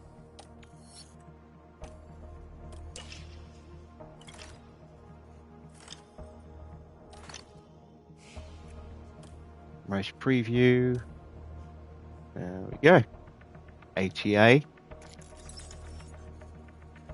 Horribly wet in practice. So I don't know if I'm going to put I might actually. Yeah, I think I'll put Anne in for Donna, and then do a straight wet weather comparison between the two, between Embry and Anne, and see how much that extra 20-odd% wet weather skill helps in if the conditions start changing. That could be an interesting little test. Depends what the weather's actually going to do. If it stays wet the entire session or doesn't really fluctuate, it's not really going to help. So we'll make that decision on the day, I think. But it will be another dry race. We have excellent pace in this car. I think we have a very good chance of injecting ourselves into the podium picture yet again at Imola. And with those new parts coming in time for Austria, for Spielberg, and the resumption of sprint services, we potentially be very, very quick that weekend as well. So, yeah, I'm looking forward to the rest of the season. Things have turned around very quickly for us. A good haul of points again tonight. Still a long way behind Red Bull. I do think they are still going to win the championship quite comfortably. Be nice if we can get Donna into the conversation for the driver's title. She's still in third. She has closed the gap, but only by 4 points tonight? Maybe 6 at a push.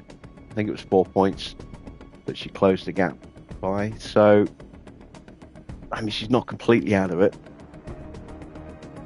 53 points. Sorry, 53 points. It's a big old margin. Actually, it's not, is it? It's 43 points. That's doable. If we can keep scoring, 43 points is doable. It's definitely doable. And hopefully the Red Bulls will take points away from each other and give us a clearer shot at hunting them down. If we can outscore them, that would be ideal. So there we go. That is the end of tonight's stream. I hope you've enjoyed it. Another good result, another good haul of points, solidifying ourselves in third in the drivers and second in the constructors. When we return on Monday, we'll be heading back to Italy for the Imola Grand Prix, the Emilia-Romagna Grand Prix at the Imola circuit. And hopefully, as I say, we'll be back on the podium again there. But other teams may also bring upgrades. Other teams may start to change out engine parts. So things could not be quite as comfortable as I'd hoped them to be. Our car is still competitive, though, very competitive. And our drivers are hitting a good run of form. So long may that continue. Hope you'll join me back on Monday for round 6. Until then, that's it from me. Thanks for watching. Hope you enjoy the Austrian Grand Prix this weekend, and I will see you all with some more F1 Manager very soon.